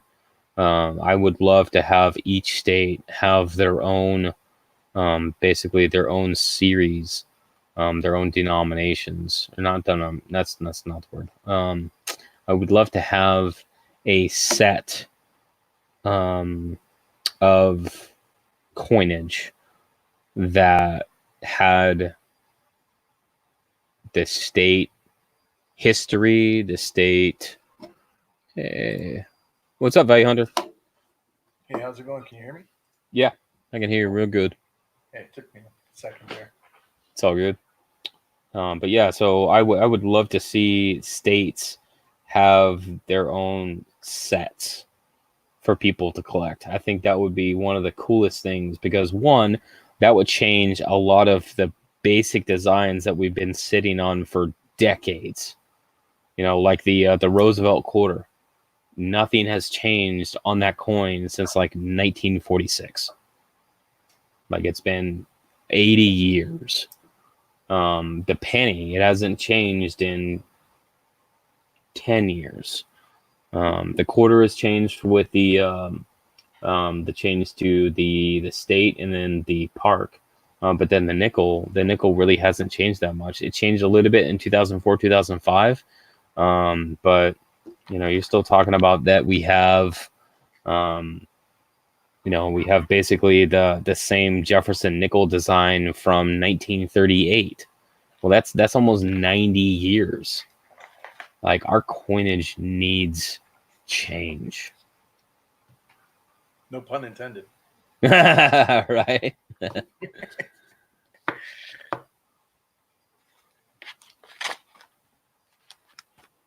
So how's work going, man? It's really interesting. Especially this last couple of weeks. The overall like learning curve looks like an exponential curve. I mean, it really does. So I'm just trying to learn everything that I can get into.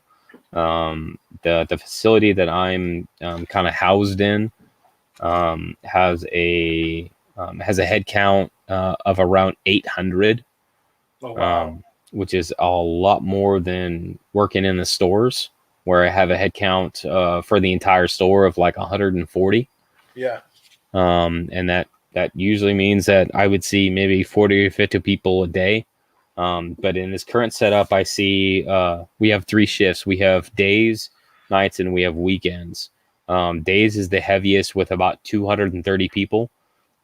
So basically, I have an entire store's worth of associates come in the morning, and then 4:30 rolls around and everybody goes home, and then an entire different shift of an entire different store of people come in at 6 o'clock. So it's really interesting to kind of get used to that. Yes, I mean, especially coming from the other side of the, or a different style of business interaction than that, right? I mean, it's like the Right. same thing, but it's not, because I'm just completely focused on that interaction as well as the job at hand, right? It's still the same field though, right? On loss prevention. Yeah, so it's safety and asset protection is basically what it is. There's kind of more to it, but that's the basics of it. But the scale is much bigger. That's cool. So, well, congrats on the change, man. I know it's been some limiting for you. I'm sure I haven't seen you on here nearly as much as before. yeah, I think as I get more into role, I think some of my time might start to free up, which is kind of what I'm hoping. So I just I gotta get into kind of a rhythm of things, and that's kind of hard. And we kind of lost Value Hunter. I'll wait for him to come back up. It's probably his. Hey,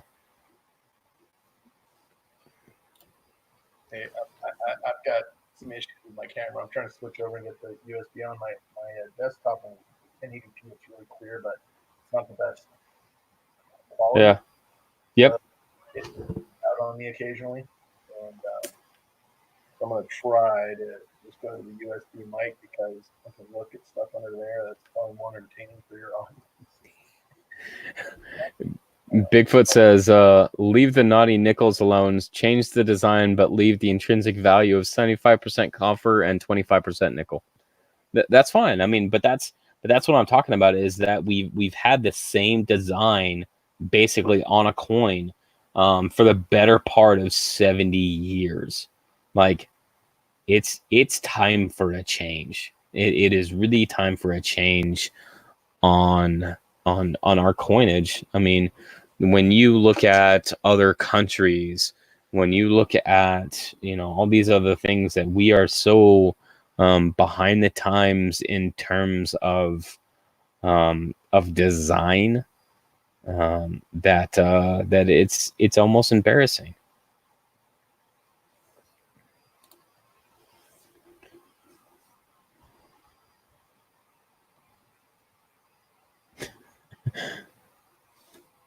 You can hear me now. I'm just gonna leave logo. I'm going logo style today. I don't know what else. Yeah, I feel you. But yeah, I mean, I would love to see, and exactly what Bigfoot said. I would love to see if they wanted to do W's in the nickels, if they wanted to do more W's in the dimes, if they wanted to do more special issue W's, then I completely agree with that, because that gets people more interested in these other, in these other denominations that have really been, untouched for decades.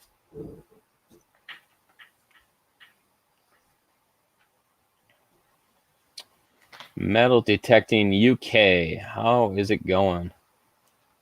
From England. Yeah. Found a 500-year-old silver hammered coin last week. And I would like to find a 100-year-old coin. Right? That is, yeah. There's, I don't know if you've seen Silver Limey 79's channel. He doesn't do metal detecting per se. I think he does, but he's not able to at the place he goes. But the guy lives in Ireland and goes to these castles, and he finds relics that are 600 years old. 1,000 years old. I mean, it's like insane that the age of some of this stuff. I mean, you get down into that's like prehistoric for U.S., right? I mean, right, it is. You're finding dinosaur, fossils at that point here. So pretty cool, or super old, Mayan stuff. I mean, the things they find in Mexico and they're uncovering are neat. But yeah, the guys that are in the UK certainly have a leg up on us across the pond as far as age of coinage. Right. Yeah, definitely. So I did I forgot about this 1879 Indian that I found, and that's 140 years old. So that is the oldest one that I've ever found in circulation. But still, like 140 years old, like that's really really reaching. Like, if I was to go back even another like 20, 24 years, 25 years, that puts it in the flying eagle territory. And I'll tell you what, if I find a flying eagle in a circulation box, bro, I'm done. Like, I'm just gonna stop looking at that point. Yeah, the bucket list means that you're a little closer to the bucket. If that happens, you're like, I'm done. Yeah, that's the bottom of the bucket. That's when I just pick up the bucket and walk away. Either that or go into that bank and say, I need $1,000 in pennies. Can you make that happen? Yeah, that's funny. That's cool, man. I mean, that's kind of how I felt, not knowing what I was buying. I mean, before I was talking to you, I didn't know much other than what my red book told me about flying eagles, and to have that one that I bought, and I didn't spend a whole heck of a lot on it. I thought it looked really nice, and it was going for what I felt was undervalued, and then to find out it was, I think it was a Snow 2, you said, when we were looking at it. Yeah, sounds about right. And so that stuff's that's like really cool to even if you're not finding it in a box, just finding something, so I mean, that's the element of variety that we get with coins that is kind of cool. I mean, you're on a treasure hunt even with the stuff that's in your hand. I mean, always an opportunity for something that you haven't found. I mean, the coolest thing is you're the first guy that I saw, but now there was another guy who was searching through, I think it was 1984 cents that his grandma had stored. And there was like the jailbreak front die clash, and he sent them in and got an attribution for that. And I was like, man, that's like uncharted territory. That's so cool. And you got the same, right? On one of those, you got an attribution on something you set in. I have an attribution on a double dive reverse on a 2000 Denver. Is that an actual attribution from James Wiles? They don't attribute as far as variety die clashes. Okay. So I don't know. To me, like it was like the second video that I watched. This guy that was sharing what had happened to him, and I had talked to you about that. But I mean, that's kind of like new information to me as a coin collector. It's just not an area. Varieties weren't something that I really collected. I mean, it's very time consuming, and it's also, you're trying to get your base under you of whatever it is that you collect, especially starting as a kid and growing up. It's kind of like I just cents weren't what got me into it. It was more foreign coins for me originally, and then I went totally U.S. and kind of away from foreign for a while. But if you look at areas that are kind of interesting and new, I mean that's content like you were talking about, crossover the different interests on YouTube and coin communities. That's one, like walking people through like how do you search for something, identify something, how rare is it that's going to happen to you. I mean, it's like a lottery really, and then actually getting it attributed, like what's the process. It's pretty cool. It's a pretty cool thing. It may be. I don't know. I don't know that I have the eye for it, or that it'll be something that I do anytime soon. But I would love to, check that box someday. That's pretty neat. Yeah, and it really, a lot of it just comes from looking across coins, and it always at the point where you stop and say, that's weird, and that could be literally anything. That could be any coin that you pick up, anything, just anything that you come across. And if it's something that's kind of, that has made you stop and say, that's weird, or to make you think about it, like that's the point that you need to look at it, that you need to go deeper on it.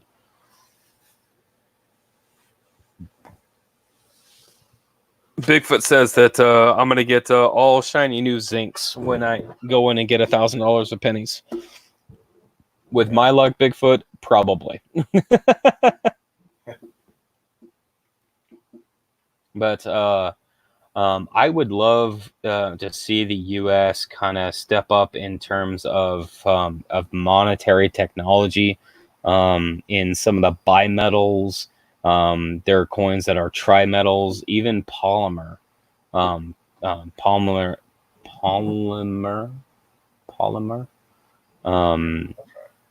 pieces in the coins. I would love to see the U.S. really step up in that sense of it. Yeah, well, I mean, we'll see, right? I mean, until the technological revolution, we've been thought leaders worldwide and innovators. So, in fact, so much so that they've got a coin series about it now. Oh yeah, the innovation series. Yeah, but yeah, we'll see. We'll see if we go that way. It is what it is. I mean, the issue with innovation in coinage is a lot of that comes out of necessity, right? A lot of innovation comes out of necessity. So absolutely, you're gonna have some limitations until that need is realized. Well, I think the need for coinage that's not 400 years old with the same design. I think that's a necessity in itself. That's true. Yeah, look what Mudswat's saying, that they're going to stop and everything's going digital anyway. It's possible. I mean, you look at, it's kind of like, I look at kind of the cryptocurrency environment as something very similar to the technology boom in the stock market or bubble in the stock market, but if you look at that, that bubble popped, and all of those are now the largest. I mean, those companies are all bigger than small countries, right? So today, and right. Everybody was licking their wounds and crying about their AOL stock in 2001. Right? So that's probably the way it is with cryptos. And who knows, another 20 years from now, that might be the only currency that you see that's not for, collectability or museums. That might be the only way they're issuing it, which is going to make what's out there now more, that much more valuable. I mean, they're not, Van Gogh's not painting pictures anymore, right? So look what happens to values. Right, and that's one of the things that I think is going to be very interesting to see is the change, the evolution of our of our of our country currency, on how are we going to continue to do the same stuff that we've been doing for the last 60 years, and we're just going to keep minting coins out of base metals just for the sake of minting coins because that's the way we've always done it? Or are we going to actually take a step up and say, hey, if we want to be known as technology leaders, which we're very not, that we step up and we do something different. Yeah, well, it's guys like you, CJ. I've seen what you do with that 3D printer. I was trying to get my camera to work earlier because I've got a pretty cool little display to see if I can get it going again. If I drop, I'll come back on.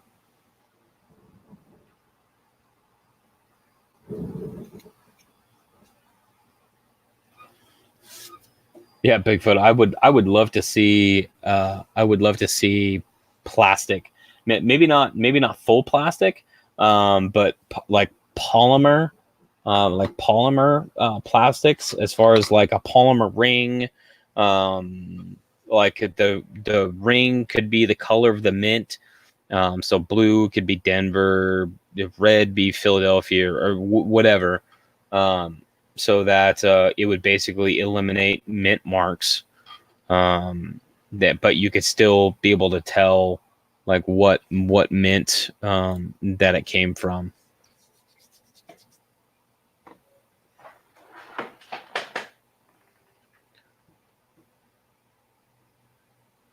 That's a good looking set. I thought you'd like that. I've got one that's really similar. This one's got a border around it, so you can see the coins are framed in, and then there's this one. Right. I think there's another piece you said that's going to go to this, right? Yeah, I think I have it. Hold on, let me see if I can find it. Oh, wow. That's timing. Oh, yeah. Timely question. Right. So that's obviously me. Okay, so this is actually just a temp piece, but you take this bad boy and you put it in there. So the only thing that I haven't figured out is how I'm gonna do this in like what kind of color.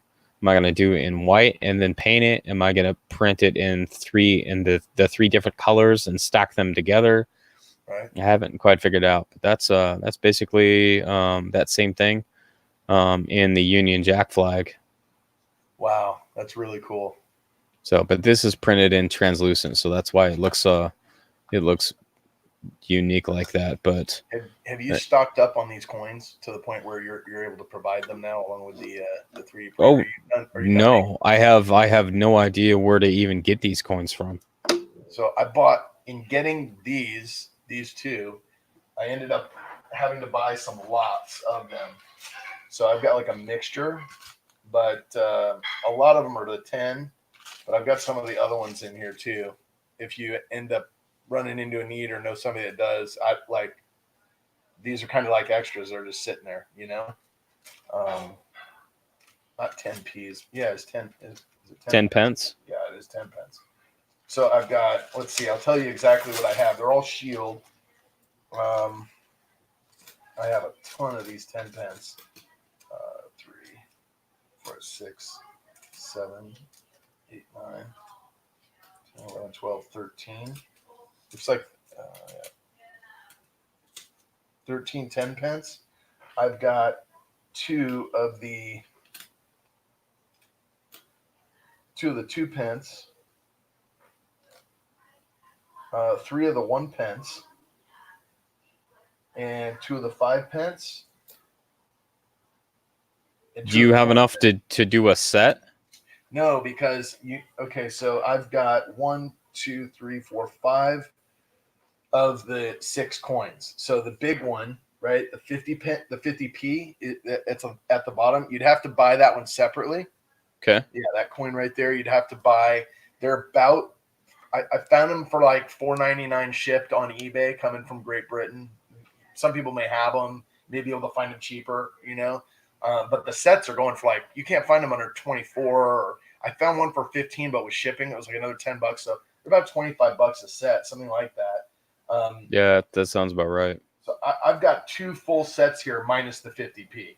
So, and then I've got an extra 1 and then an extra 11 10p's.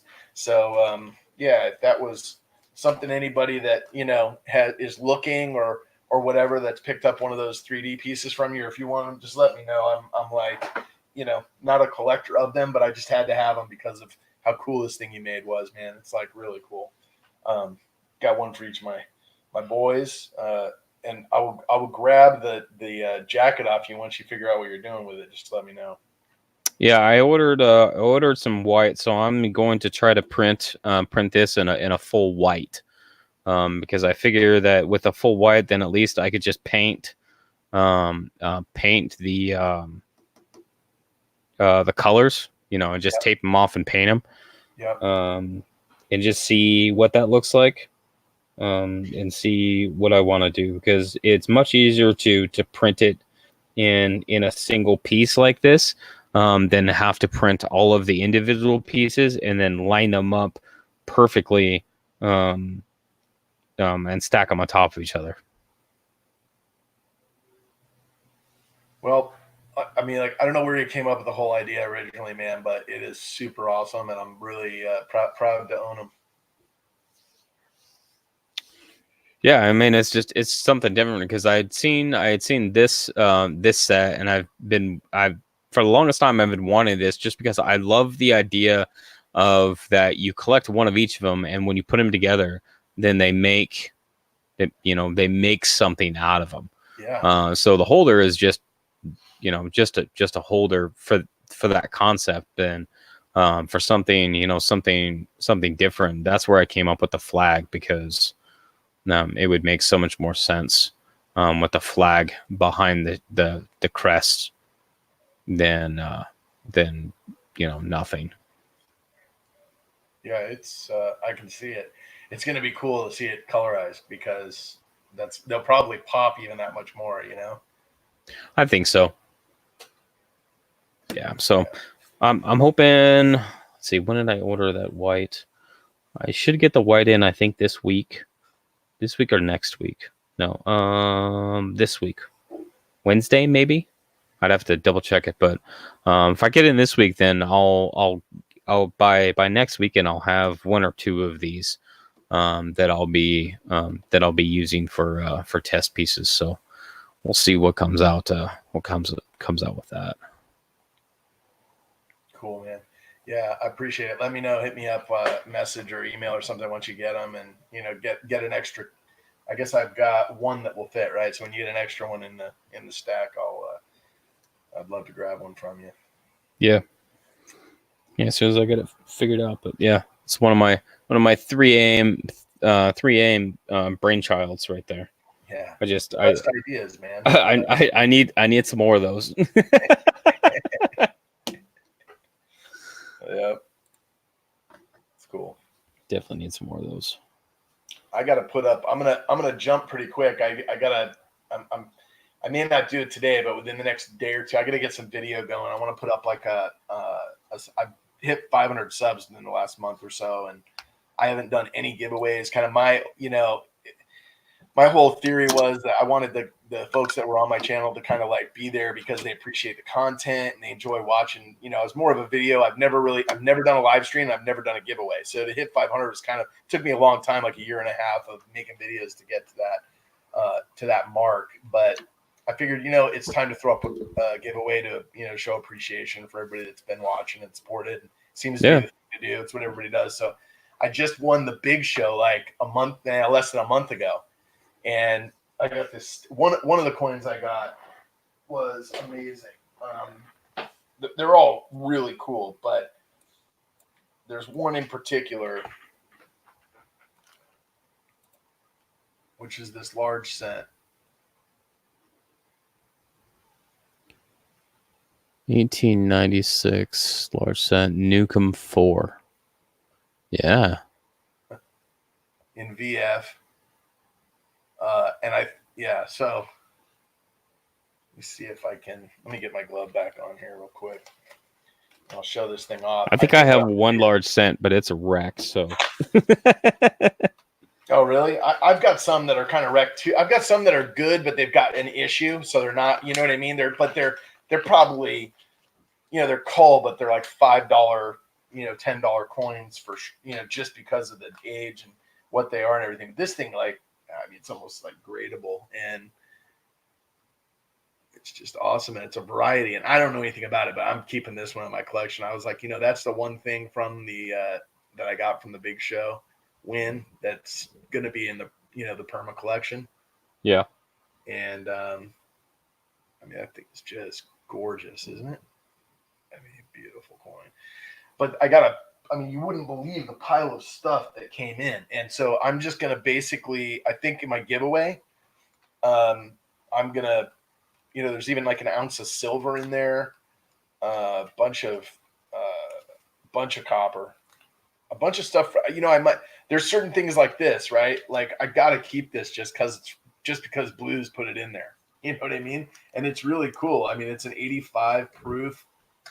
It's an 85 proof nickel, but you know, do I need another 85 proof nickel? I do if it has Blues's flip.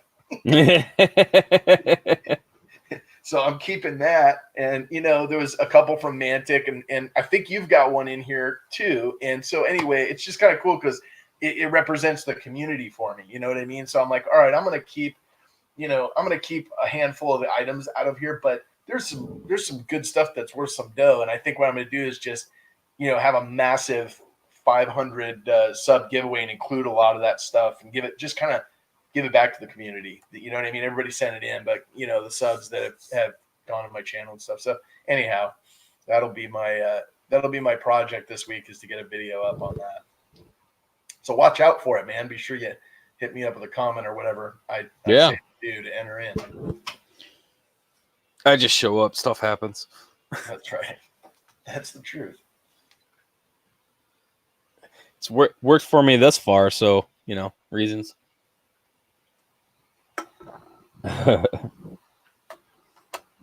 I think I don't know if I sent you a message or I typed it earlier, but yeah, man, I've been on a tear with I just had, after we had that one stream auction where you guys and Mantic and Ken Peavy and a bunch of the folks were in there buying those BU rolls from me. I've been just scouting BU rolls and wheat cents. I've just been on I've been hoarding these things. I've just been buying them at one lot after another, and I've got to I got to thin it out and be more specific on what I'm going for, because I've just been kind of like, every time I see them, I'm a kid in a candy shop. I'm like, yeah. I'll show you the ones I just picked up. I got two of these, and you know, these are modern square cent holders. So I think, you know, they've been searched for any kind of variety, probably, but you just don't know. But they're the 55S. Oh yeah. I mean, these things are just blinging. You'll probably find some decent things in there on a 55S. I mean, there's RPMs and DDOs and cracked skulls. Yep, is a big one. A lot of varieties in that year and mint, right? I got to get some familiarity so I know what I'm looking for. But yeah, I was showing these off on some stream, and then instantly got a bunch of emails like, "Hey, how much do you want for the 55S?" I'm like, "Oh man, I didn't really show them because I was planning on offering them up or getting emails, but everything's for sale at a price. But when you call me asking how much, you're probably not going to get an answer. If you call me with an offer, that's a different story, or email me. But yeah, I on these I kind of want to go through them. I just got to figure out what I'm looking for. Yeah. I'm new to scent varieties. I'm a total noob.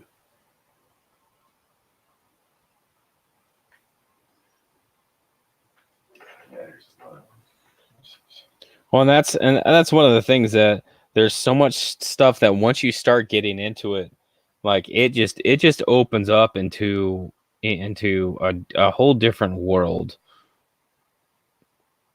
I mean, like when I really started getting into, like flyers, like, okay, like I knew some of the big ones because I just spent 2 weeks researching the different varieties of men, but that doesn't mean that I can pick them out, and it's taken the progression of the better part of 6 months to where I can get the point that I'm at now, where I can look at a flyer and look at 4 points and say, okay, I can narrow it down to like one of three varieties, like, and that's just off the top. Yeah, I mean, I look at what you did on mine. I mean, I wouldn't even have known where to go for some of the research you were finding. So it's pretty amazing, and that knowledge sticks with you, right? You start getting that in your head, and it's like what your eyes go to that. You had those pickup points, man. On every, I mean, we were going through what, like a couple dozen of those things, or a dozen of them, or something like that. And yep, yeah, it's pretty neat. Let me ask you on this: do you see the edge? It almost looks like it was shaved. Like it's not your typical. I wish I had the mic working. I can't get the mic camera to work. But what you'll notice is, how can I do this? But that's about as good as I can get. All right. it almost looks like a flat. What do they call it? A flat clip edge, Yes. flat edge clip, or like the edge clip. Like it's like the edge of a sheet, right? Is that what that means? It's that's why you don't get like the half moon or quarter moon. You end up with like a flat line as a result of it being the edge of the sheet where the so on that one you would have to look at the edge of it up close, like through either a loop or a microscope, to see what the edge looks like, to make sure that it's not something that was cut. Yeah. I mean, that would be my biggest concern with a flat edge like that. I don't think this is going to work, but I'll try it. Well, I can get a close up of my finger, but I can't. Check out this finger, guys. Yeah. All right. How's that? Is that kind of working? Man, this is like the old school USB mic. Make you appreciate the world you live in. Right. I honestly, I don't know. I'm not super up on edge clips. But I know Jeffrey Shumar, and Ken would probably be 2 people that I would. I'll save that one for the next question and answer show. Yeah. This one I know what this one looks like to me, but I can't get. Let's see, am I too close? Yeah, I am too close. That one. I have, there's a little bit of mark down below the date, actually below the bottom of the bust. So, right opposite where the clip is. Right. So that would be the Blakesley effect. Yeah. It's slight, but that's a, legit error. Pretty cool. I found that one just in a roll of merch that I picked up. And then this one, it was an extreme D-lam. These things are commonly D-lam, but look at that one. If the whole piece fell off. Well, 43, so silver. Yep. Isn't that nuts? I've had one. I had actually had a flyer that's got a big D lamination right across the center of it. I mean, you could almost get a razor blade underneath there. Right. It's like crazy. Please don't do that though. I won't. I'm just touch saying. No coins were harmed in the making of this video. Yeah, I was going through kind of looking at, what do I have here that's, out of the ordinary that I pulled out of stuff I've been looking at. And those two came, those two, the Scent and the Merc, and then that DLAM. Those three came to the top of the I pile. think from circulation, I have found a penny clipped, a nickel clipped, and a $50 clipped. I don't think that I've found a dime clip yet. But other than that, like that would be cool to put together a set of clipped, because I know Joe Durbin, he's actually put together a set of blank planchets. And that's you want to talk about something that's just impressive, like that is impressive. Because just to get the blanks, man, is well over $150. But that is the coolest thing, to see a full set of penny, nickel, dime, quarter, $50, and Ike blank planchets. For sure.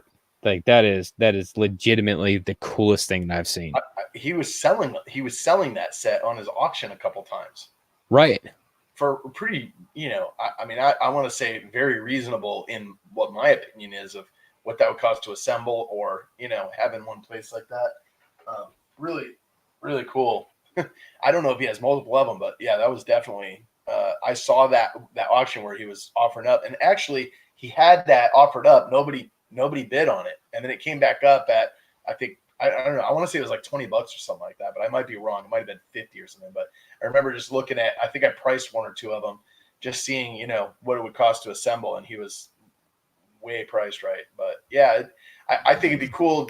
Like you said, I think I could assemble in my collection. I think I could assemble a clipped set like that. Just, various, years and denominations, but I've not, I have not found them from circulation. That's a different story. Like what you're talking about is you had that stuff in pocket change.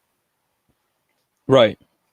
Which, yeah, I'm, when the majority of the coins I'm getting are, I need to start carrying cash with me so I get change back. Right. But man, like especially this box from Montana, man, like just the fact that it had not just 2 Indian heads in it is phenomenal. Like I really just want to go back and just get a bunch of boxes, because I figure, and we have talked about something kind of along this lines about what the service area for coins is, and especially in that area that I was in, really has a lot of just farmers and ranchers. Like there's not a lot of big business and stuff that is out in that area. It's really just a rural town. So I would assume that a lot of the coin that goes through, like especially that local bank, that came from that community. And it's just been circulating through that community. Yeah, I mean or even is a dump, right? Like like somebody's like, I got all this change in my dresser drawer, all day out on the farm for 10 years, and getting ready to take the wife on a trip to Florida, and it's like, I'll go cash all this in. Right. It's nuts. Actually, what prompted me to, I think this is really cool. I mean, I support you in designing these things, and your 3D printing efforts are awesome. I know what else I got. Check this out. This wasn't a big show. I was like, that's cool, man. It's one of my first designs. But how am I supposed to know what a BU looks like compared to an AU? Well, yeah, I mean, or that AG. I guess you got to have a brain in your head to use this. that was really just kind of a basic tool that was designed because that you build yourself your set, and then you could use that set to really go through and begin learning to grade your coins. Yeah. On the most basic level, because the grading aspect is one of those things that that we've talked about is really a lost skill, a lost art. And there's a number of factors that contributed to that, but that's definitely one of the things that I think needs some resurfacing is learning how to grade coins. And a lot of people have put out some really good videos on how to grade coins. Blues has done the overlays on the Lincoln cents and the dimes. I think he had a couple of other ones that really shows, here are the high points, here are the wear points, like that kind of thing. I would like to do kind of the same idea with a book that I got recently on the commemoratives. It doesn't have quite the overlay, but it does give some information about the wear points, which I think is really, really important in learning the commemorative series, because I haven't seen a lot of commemorative series videos being put out. At least I haven't seen. I mean, there may be some, I just haven't seen them. I've put out a couple for like the really early ones, but I would like to continue that and really develop that style of video into something as more as a reference. Yeah, I mean, and it, from an educational standpoint, like the walkthrough on how to get, on how people do that stuff, what you're looking for. I mean, it varies from coin to coin, but the generalities. I mean, you get the paragraph right in your red book again. That's like the go-to, but that's so so cursory and just barely touching the surface of what goes into and across it's one or two sentences. I mean, it's great, but if you don't know what kind of counterbalances some of the aspects that you're looking at, age, other things that affect it as well, right? I mean, you have coins that would grade differently that are 110 years old with some similar elements, bag marks and things like that than modern coins do, because the expectation is different of what comes out of the mint, right? Right.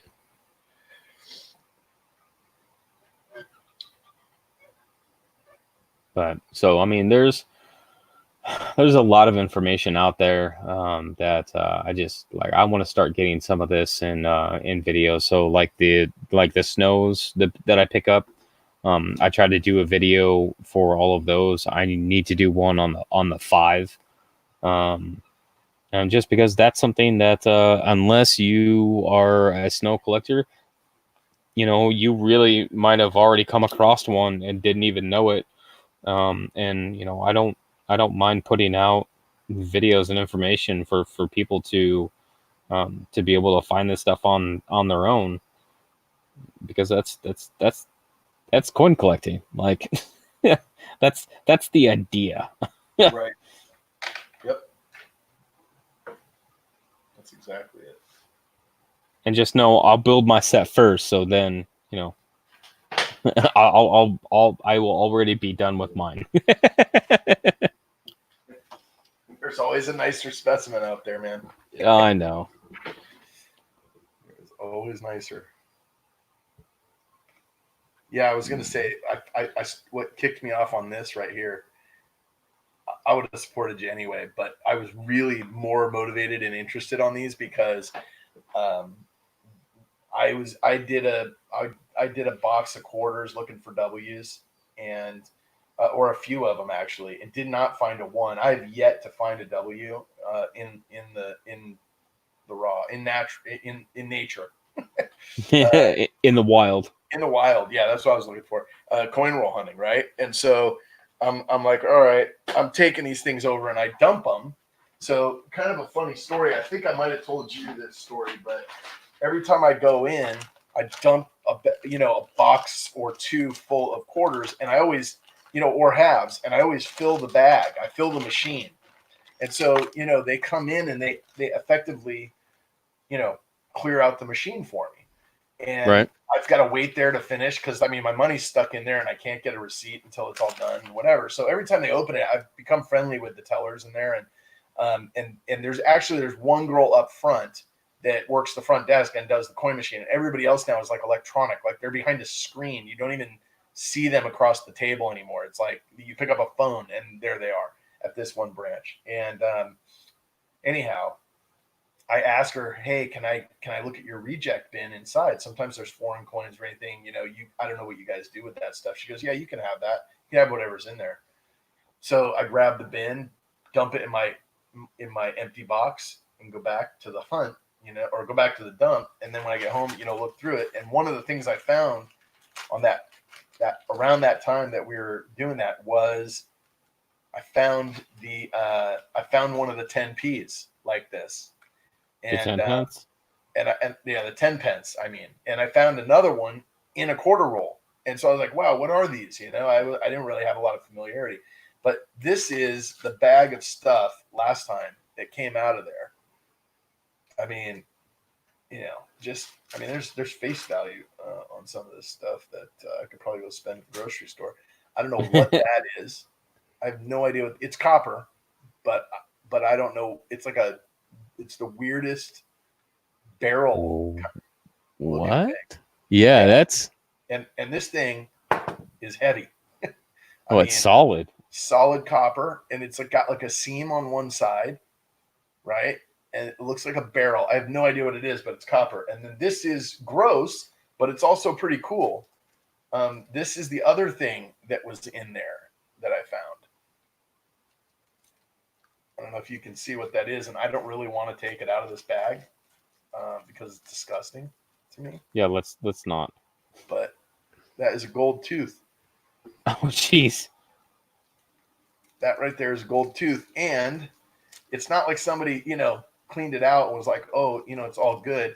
There's actually a piece of the tooth still stuck in there in the thing right there. Yeah, that's gnarly.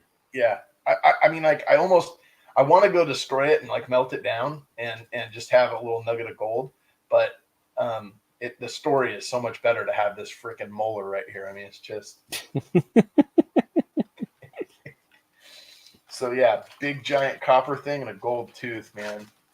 You just never know what you'll find in your pocket change. That really sounds like a story that you just need to make up.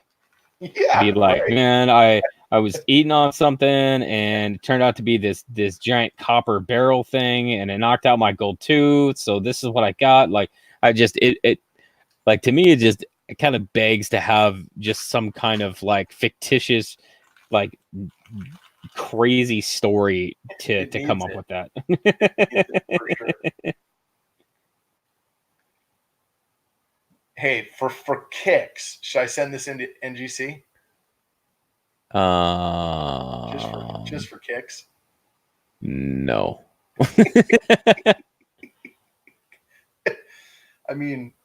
Environmental and environmental destruction is what that is. It's roached. Yeah, I've found a couple of those, and it's just how did this even make it into the roll?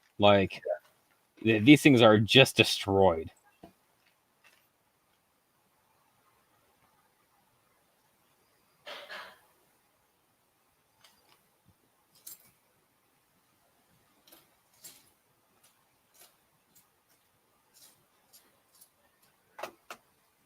I think maybe we should have a contest, the best coin roll hunting story or the best Coinstar story.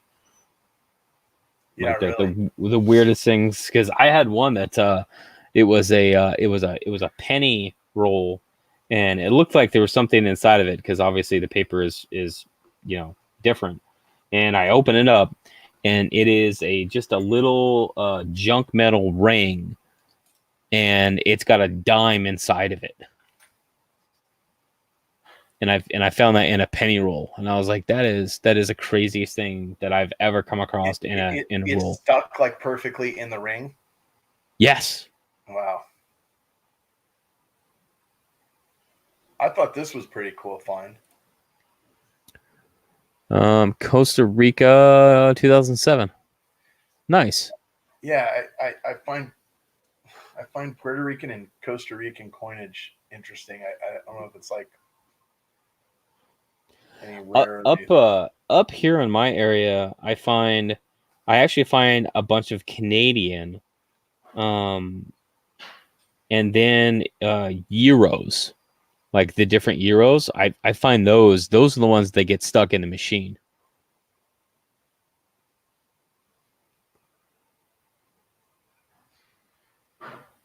Which one is that one?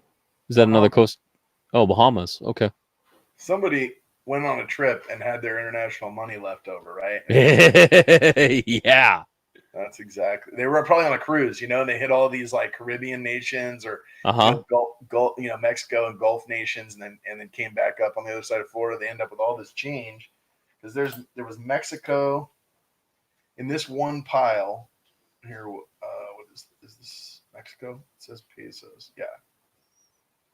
There's a Mexico coin. So that one is one of the bimetals. So the silver piece on the inside is a different metal than the brass on the outside. Yep. And that's the kind of stuff that I was talking about, is that we maybe could think of some bimetal or some trimetal coins. They're a little bit harder to produce because of the way that it has to get stamped together, but still that would be really, really cool. Ooh, what is that? Australia, 98, and it's some sort of commem, 50 cent maybe. It's 50. Wow, that's neat. That's a ginormous thing, man. How did that? That's got to be the size of an Ike or something. And it looks like it was proof. It kind of does. I mean, it has. I mean, who knows this thing?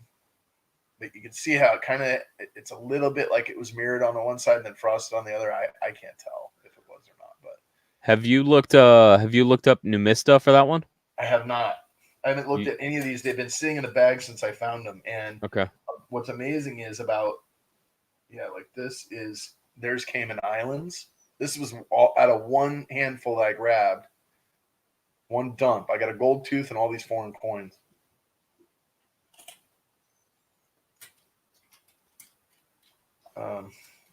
Some of these, like, dude, this Canadian quarter is a blinger. I mean, it was like, this thing's proof.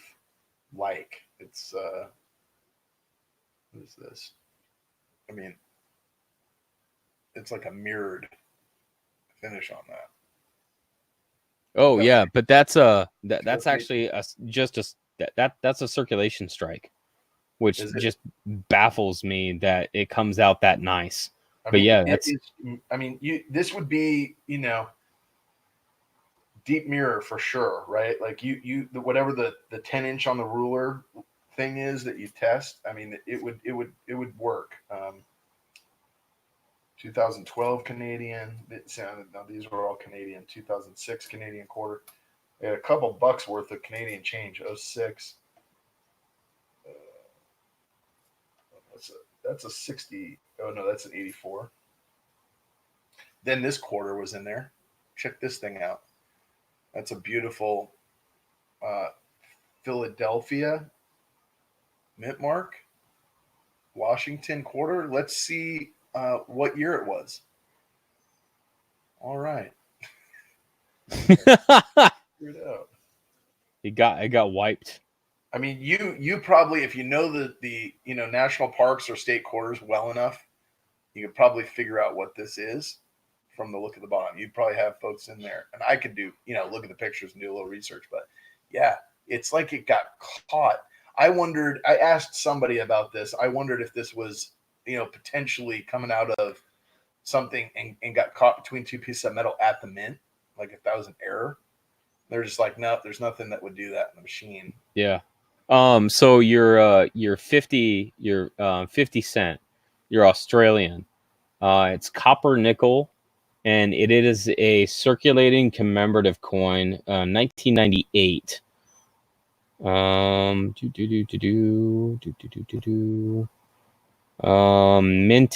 22.3 million.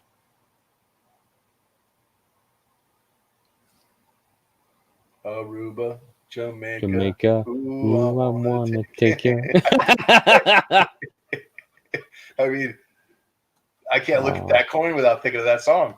I'm right there with you. Oh man, That's been a favorite song of mine for a grip. it's pretty cool, man. All this foreign coinage. Yeah, somebody came off a cruise,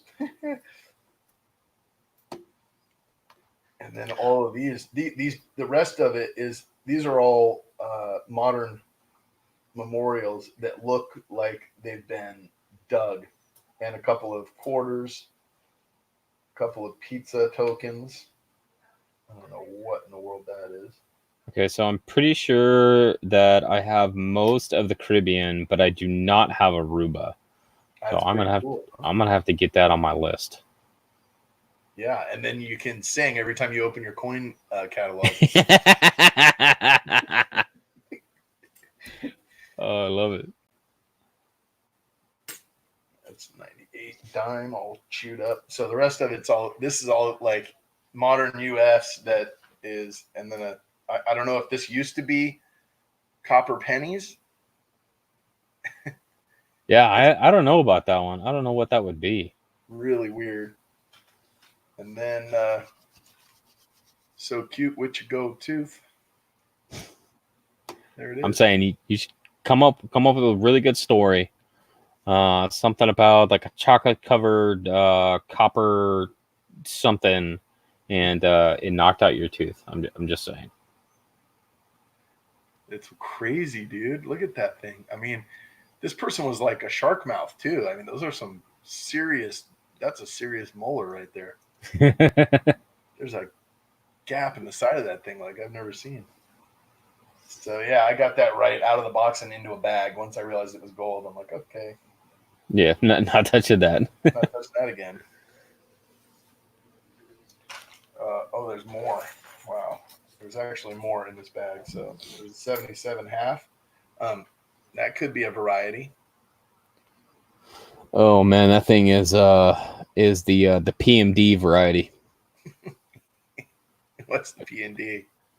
PMD, post mint damage. Oh yeah, PMD. Yeah, that is PMD. All of these are. They look like they were dug.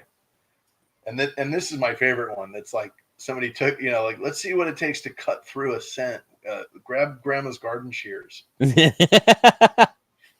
some side cutters. Yeah. Let's see if it's copper inside of it by That's cutting right. it open. Yeah, what's in this thing? That's the part that just kills me. It's like there are other ways to figure out if it's copper or not, other than just destroying it. Because then if you, I mean, what if you were right? Well, now it's really not worth anything. Like Right.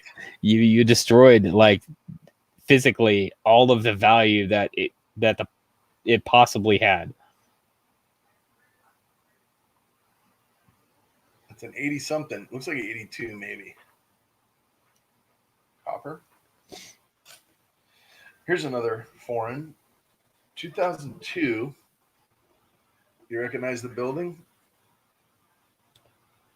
That's a Coliseum, so that would be a euro.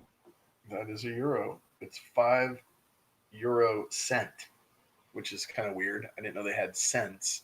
Yeah. But that's what it is. Yeah, 5 euros. Yeah, so their euro is like our dollar, and then their euro cent, because it's a one currency system, is the cents, just like our cents. And a 65. There's some copper. There's 3 cents worth of copper. Ish. Ish. 2.5. Yeah. I always round up. 91D. Other than this giant bend, it's in pretty good shape. Yeah, so that was my haul of one grab. So see, you know, even if you don't find anything in your box of coin rolls, you can always come home with, you know, some treasures if you know how to ask. Right. And that's one thing I've said before in videos and whatnot is, you know, build those relationships with your tellers, because there's no telling what kind of stuff that they, you know, that they will hold off to the side for you, or, you know, something else that that you'll be able to get basically first dibs on, because of the relationship that you've built with them. Yeah, for sure. So I have. Let me pull out something else. Another teller story. Here's one for you. This is an example of exactly like it's proof positive that what you're talking about like works in real life. So this was. So they had no idea at my bank even what a star note was, right? And Okay. I'm like, yeah, if you ever see anything or you get weird currency that has like, you know, a seal that's a different color, like brown or yellow or blue or red or anything, I'll take them, you know? And so they were like, okay. And I talked to him about star notes and stuff like that. So I go in one day, I'm like, yeah, you check the drawer. He's like, oh yeah, I found one. In fact, it came in. And so I didn't want to, you know, get rid of them. So check that out. Consecutive? These things are all consecutive. There was 50 of them. So I got 2 wrappers from them that would fit and just wrapped them to keep them nice. But they're 50 consecutive $1 star. Oh, wow. That would be cool. Yeah. I was like, okay, thank you. Drive through. And then Yeah. I mean, just epic, right? They're like great condition, and yeah, you put those in a box in a safe and in the floor in the closet, like. Yep, with a little note on it, like, right. Do not open until Christmas.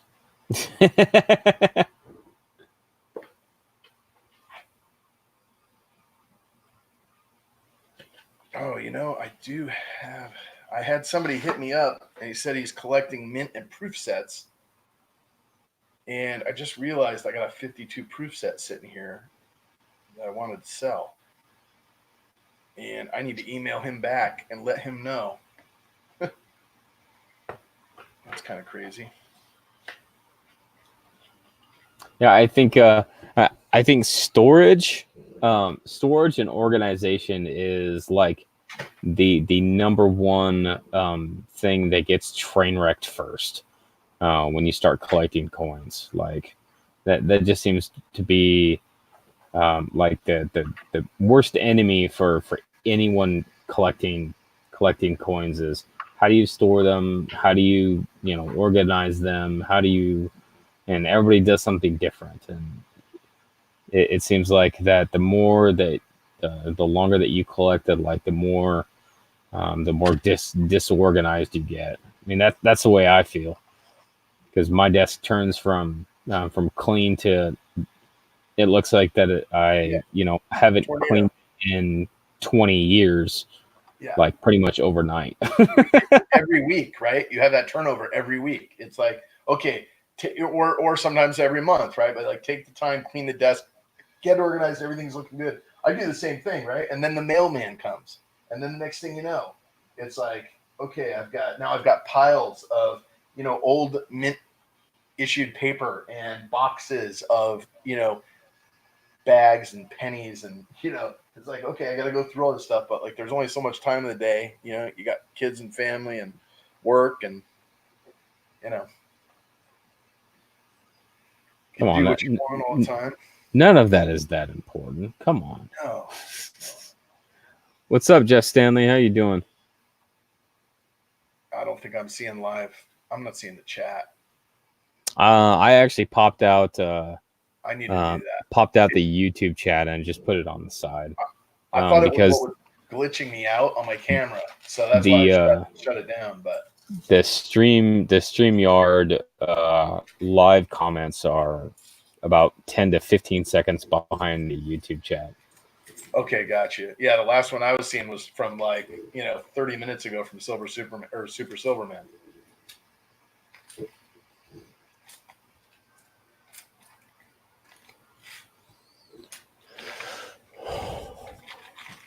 Oh. You going over to PV's channel tonight? Is he doing the big show or taking? Yeah, big show tonight. CFA is on in half an hour. All right. Well, so I'm gonna get myself situated, get my final packages ready to go out, and I'll see you over at one or both of those, man. I appreciate the invite to come in. It's good catching up with you a little bit. Yeah. Today was just hanging out, trying to get caught up on some stuff, and really just to no real, I guess, direction. Just whatever comes up. Very good. Well, if you want to, when you get those jackets made, if you want to do something on trade for like some of the sets of the extra ones I got, or you want just cash on it or whatever, just let me know. Hit me up on that. And for everybody that's in the stream that's looking at this, CJ makes these things, and I don't know if you guys appreciate how cool these are, but I certainly do. If you don't have them, you should grab them. They're limited edition. Yep. And yeah, man, let me know if you want to do another auction or something. Like I said, I'm down. You want to do a multi-channel at some point? You get a break in work and have the extra bandwidth. Let me know. I'm always up for it. And okay. Anyway, yeah, dude, cool talking to you. Yeah, thanks for coming up, man. Yeah, absolutely. Thank you. Thanks for having me. I'll chat with you soon, bro. Okay, man. All right. Bye. So I'm actually gonna I'm gonna shut it down. It's 3:30 my time. I'm gonna get some lunch. I'm about 2.5 hours behind lunchtime, but so if you guys are still here, go over and check out CFA at 4 o'clock, about half an hour from now. And then this evening, Ken PV, he has the big show going on. So I want to thank everybody for coming in and hanging out. Thanks to Blues and Value Hunter for coming up and just having a conversation. I appreciate all you guys. Hit the like button if you haven't already done it. If you're watching this later and you like this kind of content or like some of the videos that I have, go ahead and hit the subscribe button so you can be notified. And I will see you guys later. Thanks for coming in, and we'll see you next time.